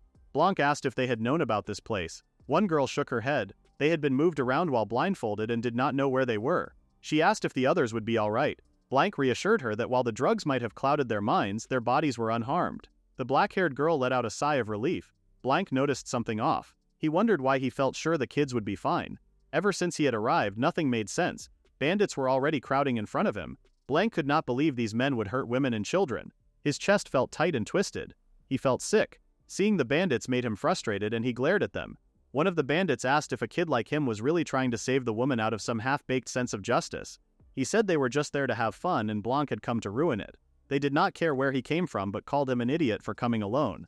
One bandit grabbed his neck and told him to say something. He laughed at Blanc for being scared to speak, but Blanc stayed calm. He sliced the bandit's head cleanly. Then he went straight for the leader's throat and demanded to know who they were. He asked what kind of place this was, and why they were doing such terrible things. Behind him, the other bandits already had their necks cut. The leader panicked and shouted, asking what Blanc was. Blanc cut off the leader's arms and legs and told him to answer the questions. The leader screamed in pain from losing his limbs. Standing over him, Blanc asked again what this place was. The leader begged and said he did not know. He claimed they were only following orders. He explained that the client always wore a hoodie, so they never saw his face. He offered that if Blanc gave him a location and some men, they could attack passing caravans and hand over the children in return. The leader pleaded for his life and swore he knew nothing more. The girls decided to take a look and tried to see what was happening. Blanc said he had only dealt with the bandits and left their leader for questioning. The girls stood in front of the leader with cold stares. They blamed him for everything. Blanc said his work was finished and told them to do as they wished. The girls picked up their weapons. The leader begged for mercy, but Blanc ignored the cries and returned to the lab room. He checked on the children and thought he could give them some time to recover. He still did not know what kind of drugs had been used on them, so there could still be side effects. At that moment, he felt a sharp pain in his head. He guessed it was another fragment of the mysterious memories. He decided to ask his master later since she was the only one who could handle complicated matters like this. After saving them, Blanc asked the women what they planned to do. They said they had already lost everything, their families, their homes, and their savings. They had nowhere left to go. Blanc offered to help. He said that when they reached the Ladion Empire, he would request protection for them. He explained that Garston was the nearest large and prosperous city and that he knew the lord there was a good man. He promised to help them settle safely. The girls thanked him for his help. Blanc also assisted in pulling the carriage with the children. Soon after, they finally saw the city walls in the distance. The girls felt relief. Tears of joy ran down their faces. They had finally escaped that terrible place. Blanc then watched them leave and showed the smile that had been hidden behind his mask. In the distance, his master stood on a tall tree branch. She felt a familiar presence she had not sensed in a long time. She felt happy knowing that Blanc was doing well. The girls then shared everything that had happened with the Lord of Garston. He thanked them for sharing, even though it was painful for them to remember. He noticed many strange details and felt it was hard to blame everything on simple bandits. It was better than what usually happened in Blackwood Forest, but he had never heard of bandits strong enough to settle in the dangerous mountain range. A doctor soon arrived, and the Lord asked about the condition of the children. The doctor explained that time would likely help them recover, but finding out the exact drugs used on them would be very difficult. After that, the Lord asked the girls if they knew anything about the person who saved them. The girls could only remember that he was a young man. The Lord then recalled how the young man had said the children would soon regain their senses. If that happened, the young man might know something about the research facility. The girls were unsure about this. However, they remembered that the young man also looked truly shocked when he saw the facility. At one moment, he even seemed confused and unsure of what to do. The Lord strongly questioned how the young man knew about the children's condition if he did not know about the facility. The girls became frightened and said they truly knew nothing more. The Lord apologized for pressing them when they had no answers to give. The only clear thing he knew was that the young man had protected the women and children and crossed the dangerous mountain range by himself. He had also defeated a group of bandits with ease. That level of power suggested at least second-class strength, yet there were no reports of someone like that in the area. Because of this, the Lord greatly wished to meet this young man. The women then asked what would happen to them next. The Lord told them not to worry because he promised to give them full help and support. He said they were welcome to stay in his city. If they wished to return home, he would arrange safe travel for them. Seeing how tired they looked, he told them to rest well for the time being. As he turned to leave, the city lord's aide tried to speak, but the Lord stopped him before he could finish. The Lord remembered that all the women came from different birthplaces. That detail suggested that bandits had used teleportation magic to strike many regions at once. He understood how serious this was. Because of that, he decided to report the matter to the capital right away and begin a full investigation. The Blackwood Forest the Lord mentioned earlier was a place filled with dense mana. Dangerous monsters wandered freely there. The forest earned its name from leaves that turned black after being soaked in thick ambient mana. There was no demon lord living there, but the danger of the forest matched that of the demon forest. As Blanc walked through the forest, he felt a sense of nostalgia. He had been forced to train with a sword in this place long ago. He believed this harsh training was the reason he became skilled at sensing nearby presences. While he tried to recall the path to his master's house, monsters attacked him from all sides.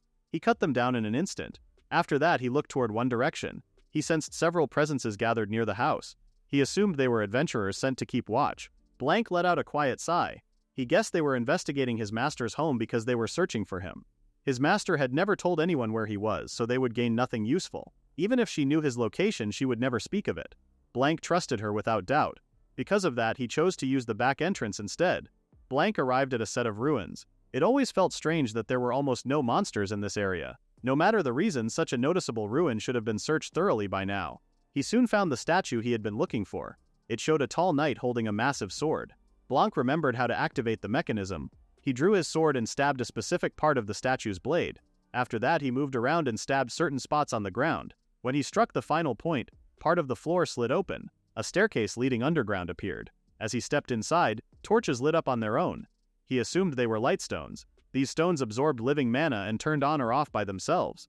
Blanc thought it would be useful to have one in his own home. At that moment, he sensed a sudden flow of air. He avoided a surprise attack by dropping onto his back. The move shocked him. He had not sensed the attack until it was right in front of him. Only one person could hide their presence that well. A figure then stepped out from the darkness. It was Clu, Blanc's master and the sword saint. Blanc immediately grabbed the hilt of his sword and prepared himself for battle.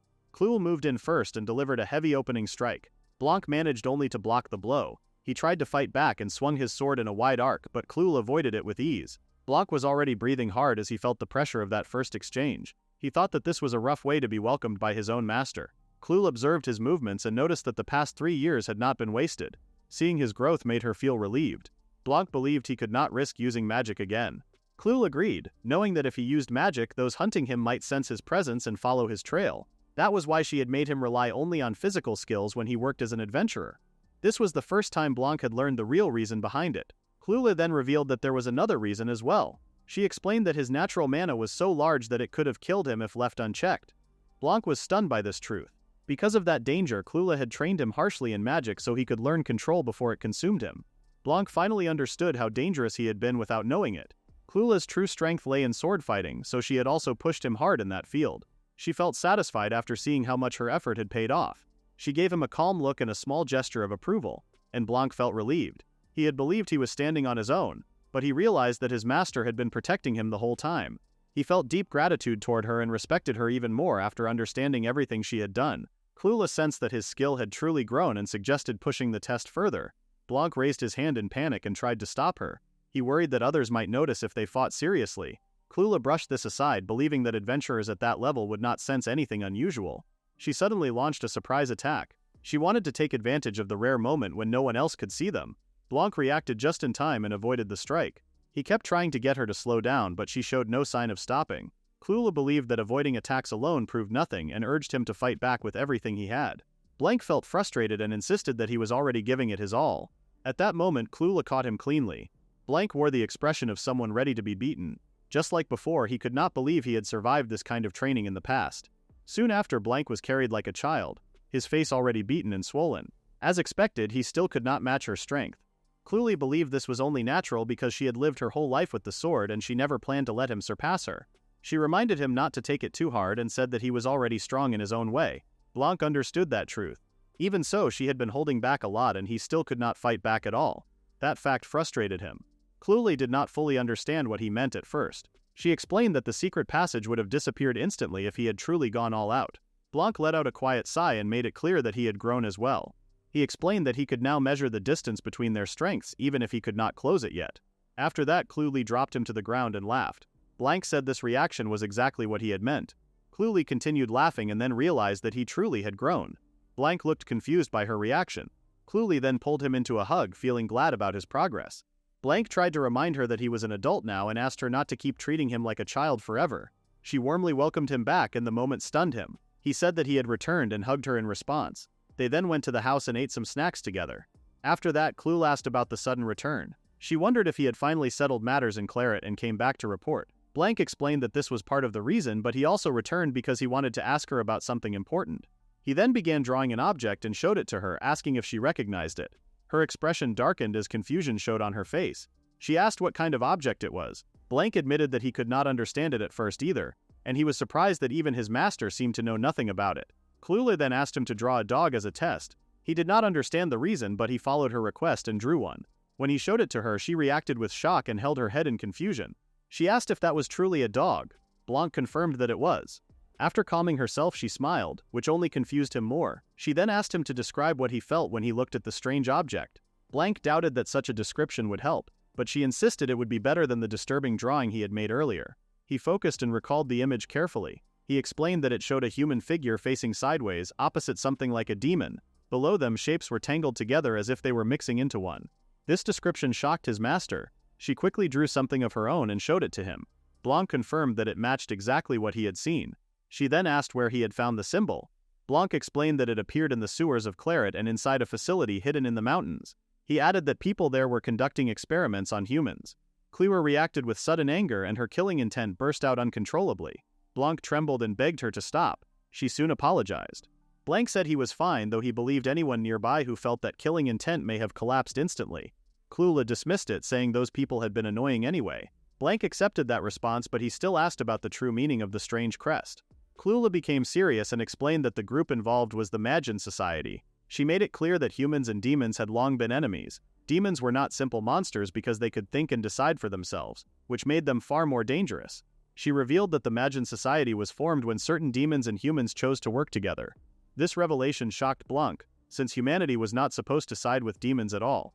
However, the truth was more complex. The demons who joined the society had betrayed their original masters, the demon lords, and began acting on their own will. Together with humans, they started researching ways to fuse demons and humans into a new race. To do this, they kidnapped people and used them as materials for their experiments. Clue looked at her student with clear worry as she explained this dark truth.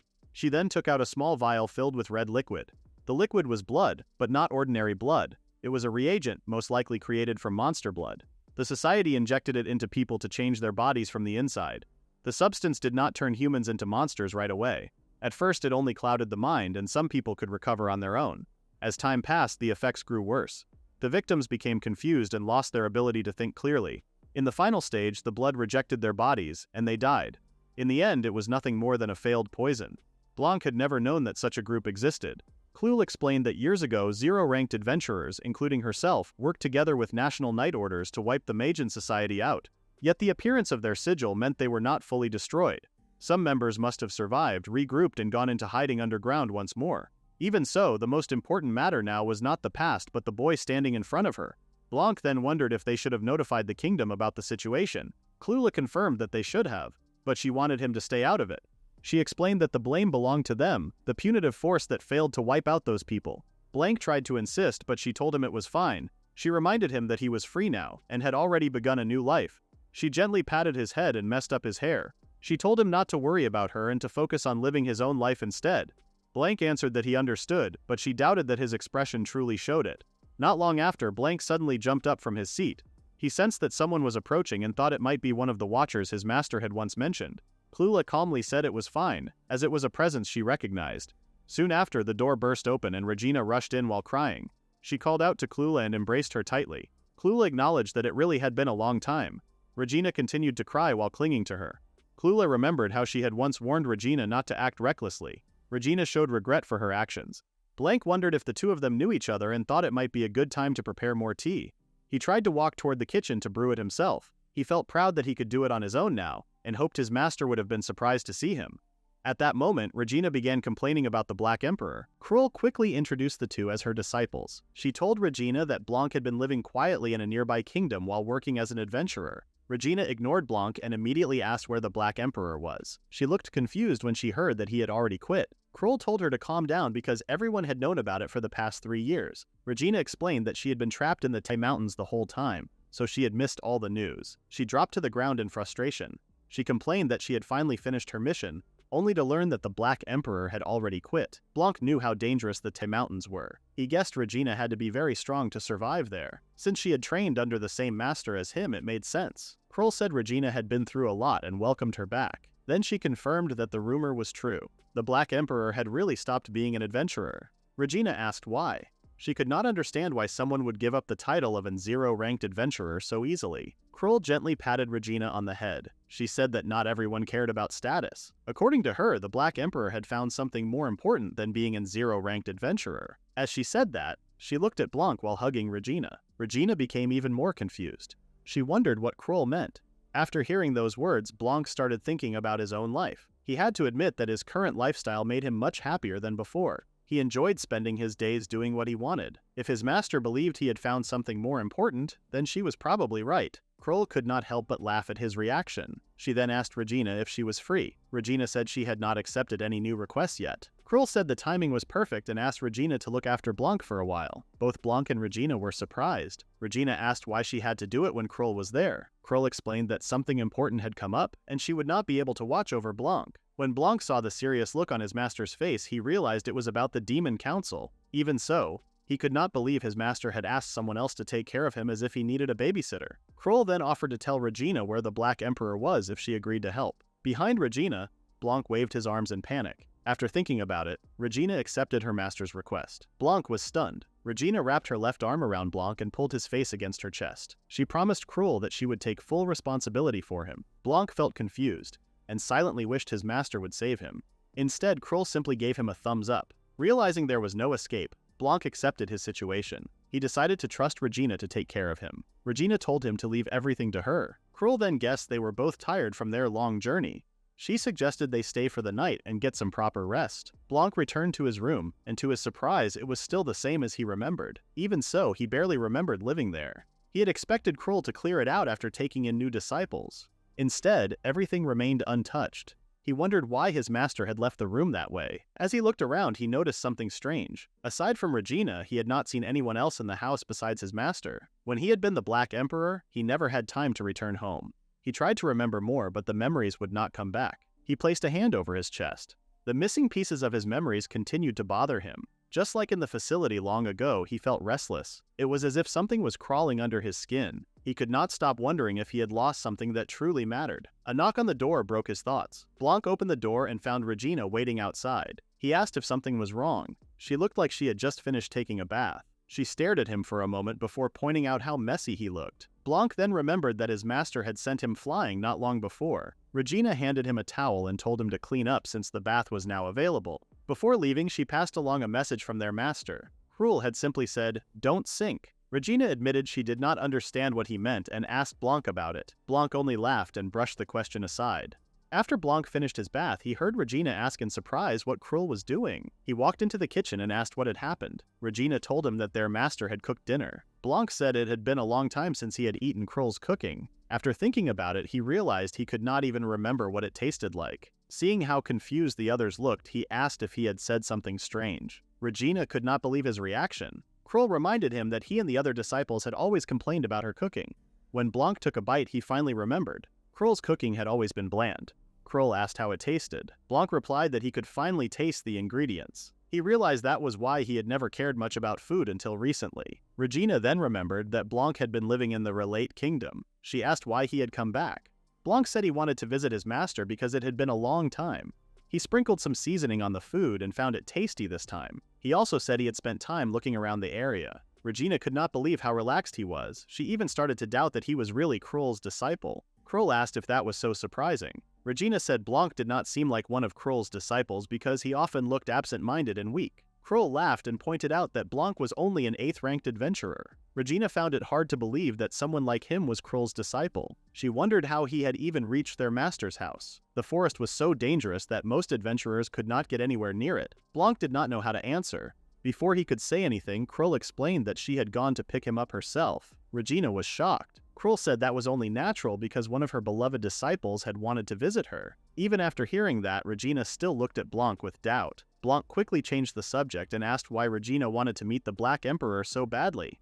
He thought about it for a moment, but he was sure they had never met before. Regina asked him to stop speaking so politely because that kind of speech made her uncomfortable. Blanc had no choice but to speak to her in a more casual way. Regina explained that the Black Emperor had saved her a few years earlier. Since then, she had admired him deeply. She wanted to stand beside him someday and take on missions with him. Because of that dream, she had asked Kroll to train her. Blanc thought there was no chance he would remember her. He had saved many people over the years. Kroll said Regina's determination had impressed her so much that she could not refuse her request. To become worthy of meeting the Black Emperor, Regina had gone through every kind of training she could. Kroll commented that meeting people with stories like Regina's was normal after living for such a long time. Regina lowered her head onto the table and looked disappointed. Blanc then asked what she meant when she said the Black Emperor had saved her. Regina explained that it had happened during the Mulan Park tragedy. Blanc looked like he finally remembered the incident. Regina revealed that she had been one of the survivors. The Mulan Park tragedy happened when a powerful undead creature appeared. It ruled over all kinds of undead monsters. Only light attribute attacks could hurt it, and it could command every undead under its control. It was a Class 1 monster called the Undead King Assault. 5 of these monsters appeared at the same time. They led more than 10,000 undead and destroyed an entire duchy in a single night. Anyone killed by an Undead King Assault became part of its army. The dead rose again and fought for the monster. The Adventurers Guild treated the attack as an extreme emergency and sent the Black Emperor to stop it. By the time he arrived, countless people had already died. Many were killed by friends and family members who had been turned into undead soldiers. Blanc remembered that day as a true nightmare. Regina said she survived only because the Black Emperor arrived. Sadly, the rest of her family died. After that, she became an adventurer so no one else would suffer the same fate. Over time, she worked her way up and reached Class 1. Blanc could tell how hard she had worked to get there. Regina asked him to praise her more, and he told her she was amazing. Kroll quietly watched the two of them as they grew closer. After they finished eating, Regina quickly fell asleep. While Blanc washed the dishes, he told his master that Regina was already fast asleep. Kroll came out after her bath with a bottle of wine in her hand. She said it had been a long time and invited Blanc to have a drink with her. Blanc admitted that he had never tasted alcohol before. Kroll smiled and said his poison resistance skill would probably keep him from getting drunk. As she poured him a drink, she asked how his new life had been. She wanted to know if he felt satisfied and if he truly enjoyed his life. She said that Klett had the 3rd Demon King, and that alone was a huge danger for any adventurer. Blanc took a sip of the wine, but his face quickly twisted in disgust. He said the 3rd Demon King was unbelievably strong. Kroll was surprised to learn that Blanc had fought Klett. Blanc explained that it had happened by chance, but they had made peace in the end. Kroll called her disciple reckless. Even so, Blanc said life had been going well because he had taken many jobs. Kroll was happy to hear that. Blanc also said he had made many friends and often completed quests with them. The guild had even asked him to help train new adventurers. After work, they ate together, and his friends showed him places around town that he had never seen before. He also shared that everyone had started calling him the errand guy. Kroll smiled as she listened to his stories. After some time, Blanc asked if the drink was really that good. Kroll wondered why he suddenly asked. Blanc pointed out that she looked happy whenever she drank it. Kroll laughed. She never expected the day when Blanc would notice someone else's feelings. She believed his life in Klett had truly changed him. Blanc said every day had been exciting because he never knew what would happen next. Kroll was glad to hear that. Then she asked how he had felt when he saw the victims inside the Magan Society's facility. Blanc froze, and the color drained from his face as he remembered the victims. He apologized and admitted that he did not know how to explain his feelings. Kroll told him to take his time. Blanc held his chest and said it had felt like something terrible had become trapped inside him. His stomach had twisted, his chest had tightened, and all he could see was red. He had lost control and felt a strong urge to kill the people responsible. He had never felt anything like that before. He asked his master if something was wrong with him. Kroll understood why he felt confused, but she assured him that nothing was wrong. She explained that he had witnessed something terrible and had finally experienced grief, frustration, and anger. Blanc wondered if those were the feelings he had been experiencing. He admitted they felt awful. Kroll gently patted his head and told him that it did not matter if those feelings were good or bad. The important thing was that he could finally feel them. That proved he had grown, and it made her very happy. She said it was fine if he did not fully understand them yet. Blanc nodded and said he would keep thinking about them. Kroll continued patting his head and called him a good kid. She suggested that they sleep in the same room since it had been a long time. Blanc refused because the room would feel too crowded. He also pointed out that she had been drinking too much. Kroll felt proud that he had started worrying about other people. Blanc then asked her to stop treating him like a child. Meanwhile, the members of the Magian Society argued because they still could not find the person who had been causing problems for their group. A man with glasses named Alan told Jor to calm down. He pointed out that the Magian Society had not been exposed to the public. Jor blamed Alan, saying his barrier had failed. Alan insisted that his barrier spells had worked perfectly. He explained that only someone with the strength of a Class 1 or Class 0 adventurer could detect them. A slime man named Geryuza complained that the two of them were too loud. Gior then turned to him and reminded him that the laboratory in the mountains had been destroyed even though it had been under Geryuza's watch. Geryuza said he had no answers. He had received no reports about any powerful adventurers in Klet or near the mountain border. Alan then asked their leader, Dreas, for his opinion. Dreas admitted that he was not completely sure. The only person he could think of was the Black Emperor. Gior wondered if Dreas meant the Class 0 adventurer who had recently retired. Alan agreed. Even after retiring, the Black Emperor was still a terrifying fighter. Gior said they had simply been unlucky. He believed the Black Emperor had found one of their bases by chance and destroyed it. Dreas explained that he had started thinking about this while investigating the Black Dragon incident for Lady Lilith. He also believed that the Black Emperor might actually be number 6. The idea surprised Gior and Alan, but Geryuza stayed calm. Gior remembered that number 6 had once gone out of control while fighting a special grade monster. Alan recalled hearing that the Sword Saint had defeated number 6 during that battle. Geryuza then remembered that the Sword Saint had personally brought the Black Emperor to the Adventurers Guild. The memory made him smile. Dreas remembered that the country where it happened had once been under Geryuza's control. The news excited Alan. He realized that their greatest creation might still be alive. He wanted to capture number 6 as soon as possible and continue their research. Dreas asked how they planned to do that. He pointed out that the Adventurers Guild had spent 3 years searching for the Black Emperor without success. Their group had also never worked directly at the laboratory, so they did not know what number 6 looked like or what his magic felt like. Alan became frustrated and wondered if Dreas was giving up. At the same time, Geryuza struggled to hide his excitement. Alan knew Dreas would not abandon the search so easily. Dreas revealed that the main branch of the Adventurers Guild still had number 6's magic records. He wanted Geryuza to help confirm them first. Geryuza laughed with excitement. Gior questioned whether that was a good idea since the Sword Saint was still in that country. Geryuza confidently claimed that he had become much stronger and could handle the situation on his own. Dreas was pleased to hear that. As Geryuza grew more excited about meeting number 6 again, more of his slime form appeared. Soon after, Kroll left her 2 disciples and headed out on her mission. Blanc had once been the strongest member of Class 0 and was known as the Black Emperor. Regina had climbed her way into Class 1 at an incredible speed.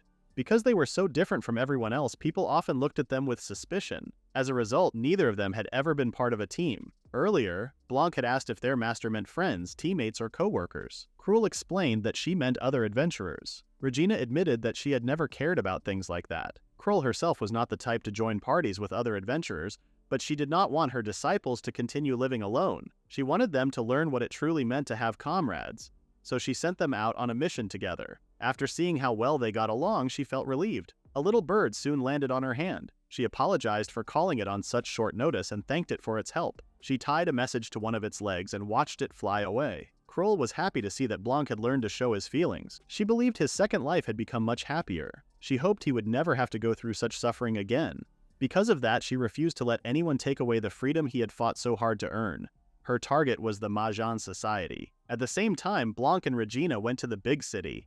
Blanc became excited and looked around at everything like someone visiting the city for the first time. He kept asking Regina what different things were. Regina told him to calm down. Since they served the same master, she thought he had spent time in the capital before and should have known about these common places. Blanc pouted and said it had been a long time, so everything felt familiar in a nostalgic way. Regina then remembered that he wanted to look around the city. Blanc admitted that he barely remembered the place. Since their master had asked her to help him, Regina offered to show him around. Blanc thanked her. Before they could go sightseeing, they needed to find a place to stay. They arrived at an inn where the staff warmly welcomed Regina. She often stayed there because it was on the main street, clean and comfortable. The inside of the inn was spotless and looked expensive. While they checked in, Regina told Blanc not to worry about paying. Blanc was surprised. Since he was a Class 8 adventurer and she was Class 1, Regina explained that she earned much more money than he did. She told him not to worry about the cost because she would take care of him. Blanc wondered if that was how things usually worked.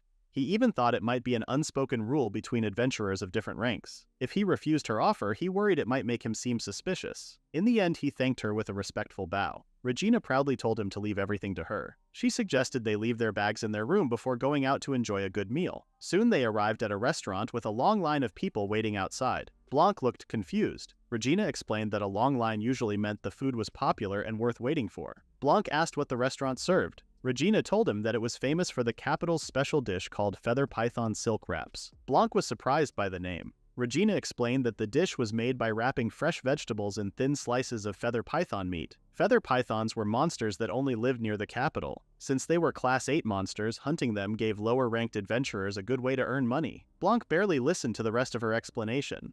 As soon as he got his food, he took a bite. His eyes immediately widened with surprise. Regina took a bite and said it tasted delicious. She believed it was the first thing anyone should eat after returning to the capital. She then asked Blanc what he thought about it. As she leaned closer, she noticed that Blanc was quietly mumbling to himself. He described how the juicy meat filled his mouth with flavor and how all the ingredients worked well together. He kept talking with a serious look on his face, but Regina could not understand most of what he said. She asked if he liked the food. Blanc finally admitted that it was amazing. Regina smiled after hearing his answer. Blanc could not believe he had walked past such a great place for so many years without trying it. Regina felt happy after seeing his reaction and thought bringing him along had been worth it. She said they could come back again. Blanc replied that he could eat there every single day. After they finished eating, Regina said it was time for her to help him with his quests as a fellow adventurer. She even offered to help him move up in rank. Blanc politely turned down the offer. He thanked her for the meal instead. Regina felt confused and shocked. She could not understand why he refused after she had offered to guide him. Blanc admitted that training under a Class 1 adventurer was an incredible opportunity. Even so, he was happy with his current rank and did not want it to go any higher. Regina could not understand his choice.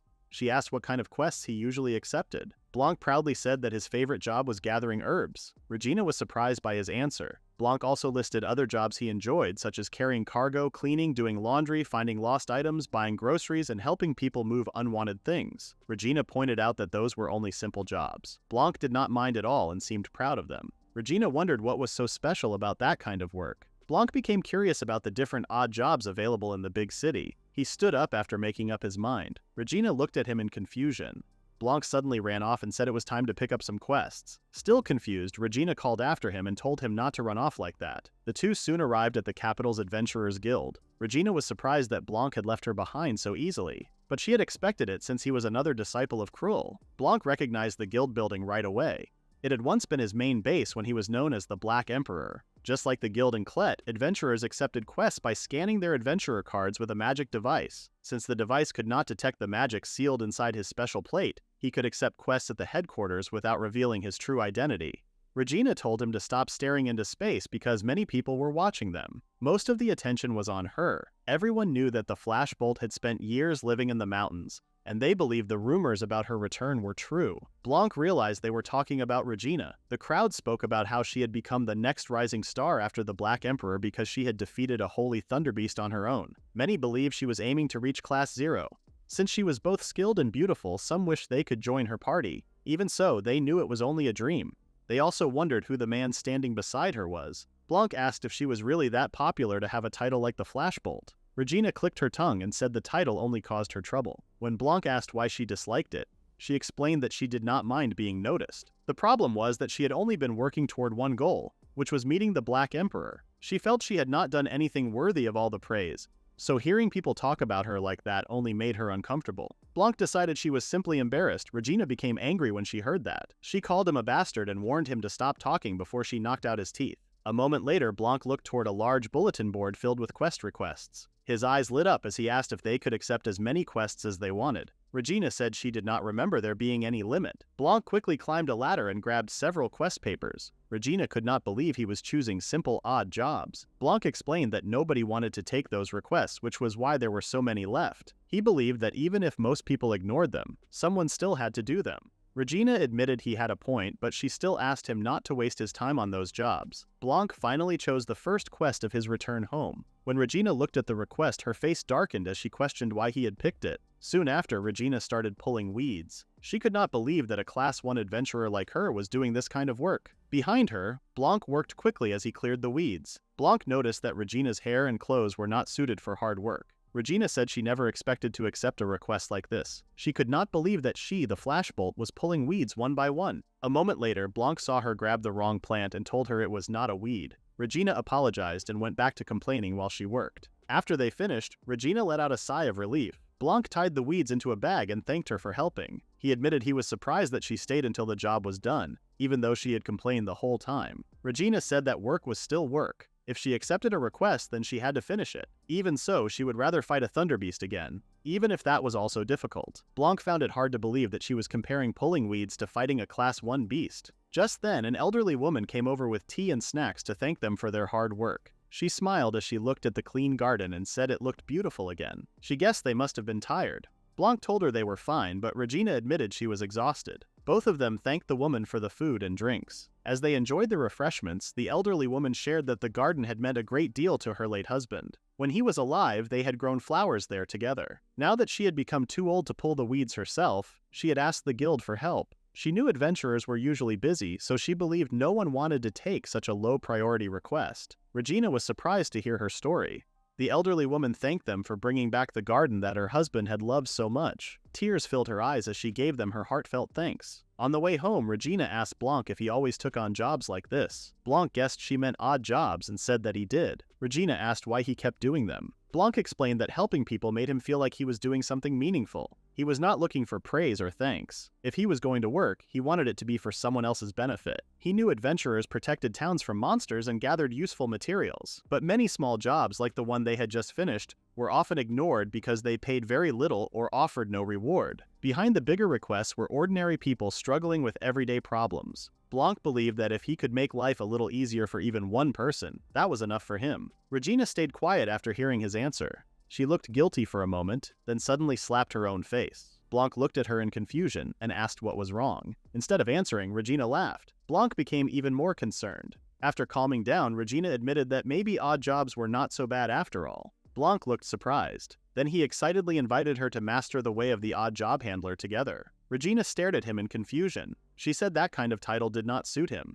Later that night, deep in the forest, an older sister and her little brother walked hand in hand. The older sister reminded her brother not to wander around at night. The little boy asked why.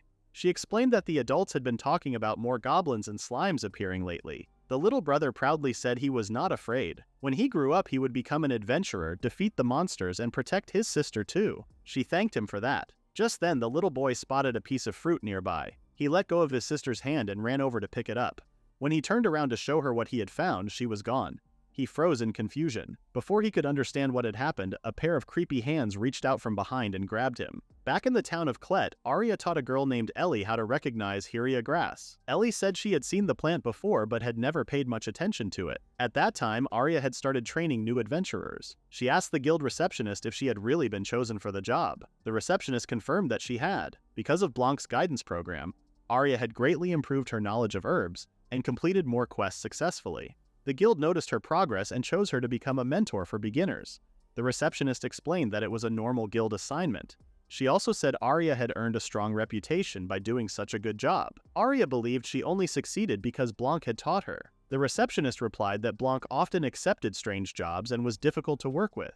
If Arya accepted the mentoring task, the guild would recognize her efforts and help her rank up more quickly. Hearing that, Arya promised to do her best. Back in the present, Arya wondered if she was doing a good job as a mentor. Ellie then asked why they carefully cut the Hyria grass near its base instead of simply pulling it out. Arya explained that pulling the grass out was easier, but doing so could stop it from growing again. Cutting it properly allowed the grass to grow back for the next harvest. Ellie realized that Arya was thinking ahead. She admired how carefully Arya planned everything and felt she was learning a lot from her. Arya was happy to hear that because she had also worked hard to learn when she was a beginner. After they finished, Arya suggested taking a short walk to the demon forest. Ellie felt surprised and asked if it was really safe. She had heard that the forest had been closed after an incident that happened a few days earlier. Arya assured her that the problem had already been solved and that the forest was open again. They only planned to visit the outer part of the forest where oremu fruits grew. Those fruits were often needed for guild requests. Even so, Ellie still felt uneasy because the forest had a heavy atmosphere. Arya thought the strange feeling came from the rumor that the third demon king was somewhere inside the forest. However, no one had confirmed whether the rumor was true. Just then, Arya sensed danger and quickly told Ellie to duck. A snake monster tried to attack Ellie from behind, but Arya pushed her out of the way and cut down the monster in one quick strike. The sudden attack shocked Ellie. Her legs gave out and she fell to the ground. Arya explained that monsters could still appear even near the town. She said she would teach Ellie how to stay alert, but for now, she needed to be more careful. With tears in her eyes, Ellie thanked Arya for saving her. She admired Arya for knowing so much about herbs while also being a skilled fighter. Arya asked if Ellie really believed that. Ellie admitted she had no idea. She had worked hard to become an adventurer, but she had not even noticed the monster before it attacked. Hearing that, Arya shared that she had also been helpless when she first started. Her senior had taught her how to gather materials safely and sense danger around her. She practiced those skills little by little until she became the adventurer she was. Arya believed Ellie could also become stronger if she kept working hard. Ellie finally calmed down and agreed. She promised that one day she would become a Class 0 adventurer and defeat the Demon King herself. Arya smiled and cheered her on. Even though she had never met them, Ellie believed Arya's senior must have been an amazing person. Arya agreed and said they had always been kind and caring. She promised to introduce Ellie to them after they returned from their vacation. Ellie looked forward to meeting them. Arya then looked up at the sky and wondered how Blanc was doing. Meanwhile, Blanc looked up at the same sky while holding a weapon in each hand. Regina asked if he would really be fine working alone. Blanc said there was nothing to worry about. He tightened his grip on both hoes and rushed forward. He spun around quickly while swinging both tools at the same time. Regina and several villagers watched as he spun across the field, striking the ground with every turn. Within a minute, the entire field had been tilled. Blanc let out a sigh and said the work was finished. One of the farmers praised him and wondered why someone with such skill had chosen to become an adventurer instead of a farmer. Ever since Blanc arrived in the country, he and Regina had accepted every odd job they could find. No matter how many they finished, more work kept appearing. Blanc enjoyed every moment of it. Other adventurers had started noticing him because he completed so many jobs, but they could not complain since he was not actually taking work that belonged to them. Regina kept following him even though she often complained because their master had told her to watch over him. To Blanc, life in this country had become very enjoyable. They ate a meal together. Regina asked if he truly had no plans to accept monster subjugation requests. Blanc tried to avoid answering, but Regina refused to let him ignore the question. Blanc explained that he enjoyed doing odd jobs because they helped solve the everyday problems of ordinary people. To him, those jobs deserved to come first. Regina said she understood his point,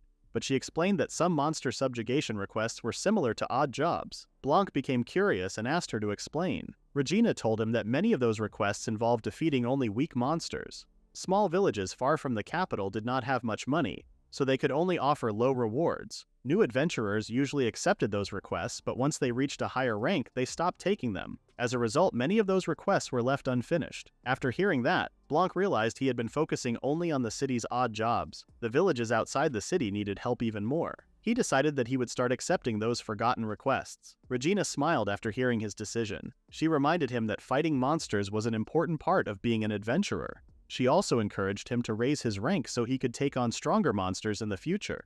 Blanc quickly refused. Regina was surprised. She pointed out that he was still only Class 8 and told him it was time to rank up. Instead of arguing, Blanc hurried outside to accept one of the neglected requests. The two later rode in a carriage on their way to a village that had requested help. Goblins and slimes had been multiplying there, and they needed someone to get rid of them. Regina still did not expect Blanc to accept the job.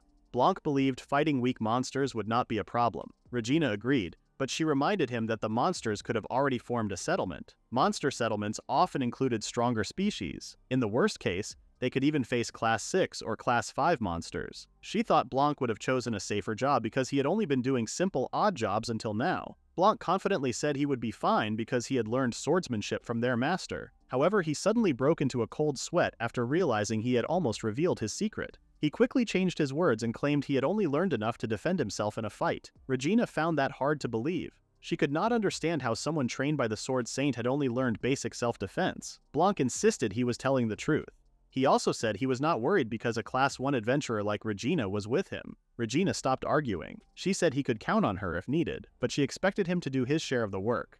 Blanc quickly agreed, although Regina was not convinced. After traveling through the entire night, morning finally arrived, and the two reached the village. Regina walked ahead and asked one of the villagers where the village chief was because they had come to complete the request. The villager's eyes filled with tears as soon as he heard that. He became excited after learning that someone had finally accepted the job.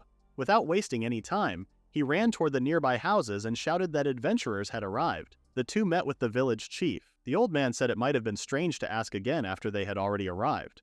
but he still wanted to make sure they truly accepted the quest. As written on the request, the reward the village could offer was very small. Blanc said they already knew that before coming. He understood that the request asked for at least an intermediate ranked adventurer. Even though he was a Class 8 adventurer, his partner was Class 1. The village chief was shocked by what he heard. He lowered his head and said the village could never afford to hire a Class 1 adventurer. They simply did not have enough to give as a reward. Regina said she already knew that. She explained that she had only come to support Blanc. Since he accepted the quest, she decided to help him. She told the village chief not to worry about her reward.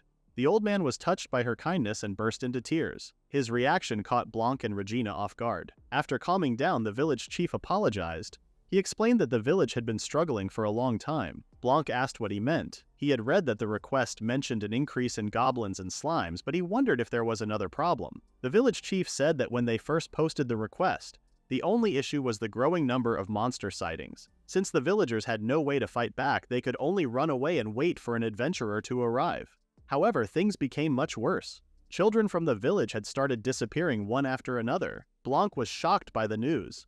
Regina believed the village chief was saying that the monsters had taken the children. The village chief said they did not know for sure. Only children had disappeared one after another. They even asked the kingdom for help and knights were sent to investigate. However, the search found nothing. The missing children were never found, and there was no sign of a monster settlement. With no answers left to find, the village chief pleaded with Blanc and Regina to help save the village. Later, while walking through the nearby forest, Regina said the story felt strange. Goblins and orcs usually captured women for breeding, but she had never heard of them targeting only children. Since the victims were only children, Blanc started thinking about something he knew. He became deep in thought, but he still paid attention to everything around him. A slime suddenly tried to attack Blanc from behind. Before it could reach him, he grabbed its core and crushed it with one hand. Regina remembered him saying he only fought to protect himself, but it was clear he had real skill. Blanc picked up the monster crystal the slime dropped and examined it. He said it came from a higher variant and guessed there were not many of them. Curious, Regina asked if he had seen higher variants before. Blanc froze for a moment before quietly saying yes. Regina said those stronger monsters were a real pain to deal with. Blanc felt relieved that his answer did not raise any more questions. He then pointed out that the request did not mention a required number of monster crystals. Even one crystal would be enough to prove they had defeated a higher variant. Regina agreed that he was right. Blanc said that was good news because taking care of the rescued children on the trip back would already be difficult. Regina did not stop him from continuing the mission, but she reminded him there would be no extra reward for saving the children. Blanc said that did not matter to him. He could not ignore people who needed help. He reached for his sword as more slimes appeared. Regina smiled with excitement. In a single moment, she rushed forward and cut the slimes into pieces. Since they had already come this far, she wanted to finish the mission. Before they fought together, Regina wanted to see what Blanc could really do. She pointed toward a group of goblins and told him to show the sword skills their master had taught him. Blanc realized there was no way to avoid it anymore. Goblins were supposed to be small, weak, and not very smart. Even so, they enjoyed attacking and hurting both animals and humans. They were hated more than almost any other monster because they kidnapped women to force them to have children. To Blanc, though, goblins were nothing more than weak enemies that were not worth worrying about. Regina noticed that Blanc hesitated. She thought he was nervous because a Class 1 adventurer like her was watching him. She found his reaction amusing.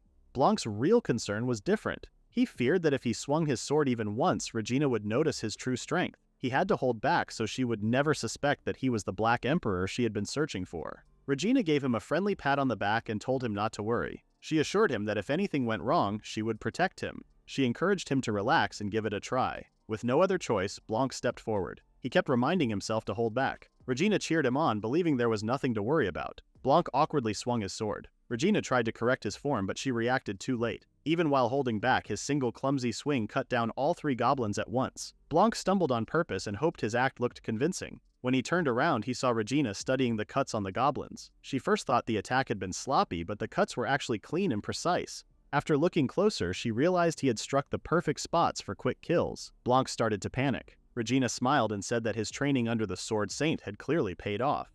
Even though he was only Class 8, she believed he had great potential. Blanc felt relieved. His act had worked. However, Regina pointed out that his presence concealment still needed improvement. She explained that it might fool goblins, but it would not work against stronger monsters. Blanc quietly looked away. Regina asked if he was still having trouble with that skill. Blanc stumbled over his words before admitting that he was. She told him not to be too hard on himself because he was only getting started. Blanc lowered his head and promised to keep working hard. He had not been holding back his presence concealment at all. but it still appeared to match someone at Class 8. In the end, everything turned out fine. Regina assured him that hiding his presence was not really necessary against goblins anyway. Just then, a goblin tried to sneak up behind her. Regina reacted instantly. She grabbed its head, crushed it with her bare hand, and threw the lifeless body aside. Blanc watched in amazement. Regina had not even used physical enhancement. That had been nothing but raw strength. At that moment, he truly understood how powerful a Class 1 adventurer was. Blanc and Regina continued deeper into the area, defeating more goblins along the way. Even so, they had not seen any stronger goblin variants or found a monster settlement. Blanc guessed that the knights had only searched this far. He believed there had to be more farther inside. Something did not feel right to him. He asked Regina if she noticed anything strange. She asked what he meant. Blanc explained that it felt like something was pulling his attention in a certain direction. Regina looked where he was staring and quickly realized what was there. She reached out and struck an invisible barrier. It was covered with several layers of magic that blocked recognition, confused direction, and strengthened its defenses. Regina clenched her fist after realizing someone had gone through so much effort to hide it. With one powerful punch, she shattered the barrier. She proudly declared that it had been far too easy. Blanc warned her that whoever created the barrier had probably noticed they were there. Regina did not seem concerned, whether the person behind it was involved or not. Anyone hiding in secret looked suspicious to her. She planned to defeat them either way. Blanc could only realize how fearless she was. Even so, neither of them expected what had been hidden behind the barrier. A massive cave appeared before them. Moments later, countless goblins rushed out from the darkness and charged at the pair. Regina immediately realized they had found the goblin's nest. Blanc believed the missing children were being kept inside. He started to move forward, but Regina stopped him and told him to leave everything to her. Lightning surrounded her body as she calmly walked ahead. With a single step, she moved as fast as a flash of lightning and cut through the charging goblins before they could react. Blanc was surprised by her speed. At first, he had thought she relied only on raw strength, but she fought with incredible speed and complete control. He finally understood Regina's true fighting style. After defeating every goblin in sight, Regina returned to Blanc's side. She complained that the enemies had only been dangerous because of their numbers. For some reason, Blanc felt his heart beating faster. His master's training suddenly came to mind. Regina then noticed his hair standing straight up and realized that some of her lightning had accidentally shocked him. Feeling embarrassed, she quickly apologized and fixed his hair. When the two entered the cave, Regina was shocked by what she saw. Blanc looked calm, as if he had expected something like this. Deeper inside, children were tied to beds and locked inside cages. Blanc recognized the place as another facility belonging to the Mage Society. Regina quickly rushed to free the children. Blanc looked around and realized these were the missing children everyone had been searching for. He believed the Mage Society was using them for another experiment to create a new species. For a moment, his master's warning about not getting involved echoed in his mind. Even so, he easily broke open one of the cages with his bare hands. He told Regina that saving the children came first. Regina was too surprised by his strength to respond, but she immediately continued rescuing the children. At that moment, a man suddenly appeared and asked if they were intruders. Neither Blanc nor Regina had sensed his presence. It was as if he had appeared from nowhere. The man said that two of their bases had already been attacked in a short time, so he had strengthened the barrier around this one. He wanted to know how they had managed to get inside. Blanc then noticed a magic circle beneath the man's feet. He realized the man had used teleportation magic. Regina believed he was the one responsible for kidnapping the children and demanded to know who he was. The man laughed at the question. He found it strange that someone who had broken into his base without permission was asking for his identity. He raised both hands and a giant magic circle appeared behind him. Moments later, goblins of many different kinds poured out from the circle. The man said there was no reason to answer because they would both die there. Seeing the large army of goblins, Regina stepped forward. She told Blanc to take the children back to the village. Blanc looked confused and asked what she planned to do. Regina believed the goblins were no threat to her, no matter how many appeared. However, she knew fighting while protecting the children at the same time would be much more difficult. Blanc tried to argue, but Regina reminded him that he had said saving the children came first. She gathered lightning in the palm of her hand before placing it on the ground. A wave of electricity rushed forward and struck the goblins at once. The powerful attack shocked and burned them, giving Blanc a chance to escape. Regina told Blanc to leave while she held the monsters back. Carrying the children, Blanc understood and hurried toward the exit. Before he could get far, the man revealed himself as Gereuza. He jumped over Regina and returned to his slime form. He asked if they really thought he would let them escape. Gereuza stretched his arm like a whip, making it twist in an unusual path. Regina first thought the attack targeted her, but the arm suddenly changed direction and shot toward Blanc and the children instead. Regina reacted quickly and cut off Gereuza's arm before it could reach them. After seeing his arm move like a tentacle, She realized Gyareuza was a demon. She said it was the first time she had ever seen one. Gyareuza had thought she was only a weak adventurer, but her strength surprised him. Regina proudly declared that she was strong. She said she did not know what kind of experiments he had been doing, but now that he had been caught, it was over. She told him to surrender. Gyareuza could not believe that the test subjects he had worked so hard to gather had escaped. Now another person had stepped in and ruined his plans. He complained that everything had become a mess. He stood up and revealed more of his true form. He claimed that if he got it back someday, everything would return to normal. More monsters appeared behind him. They were powerful variants of different monster species. After seeing both goblins and slimes under his command, Regina realized that Gyareuza was the fourth. He ignored her and rushed toward the exit instead. Regina called after him and said that running away like that was cowardly. Gyareuza left Regina behind to deal with his monsters. He believed Blanc could not run very far while carrying all the children. Human legs had their limits. He only needed to catch and kill the boy before taking the children back. At that moment, Regina suddenly appeared behind him and swung her sword. Gyareuza had no choice but to stop and block the attack. Regina praised him for blocking her blade. Gyareuza let out a sigh and said the situation had gone beyond being a simple annoyance. He laughed in a creepy way as he stared at her. Knowing how dangerous Regina was, he decided to kill her immediately. Even after hearing his threat, Regina remained calm and stood her ground with confidence.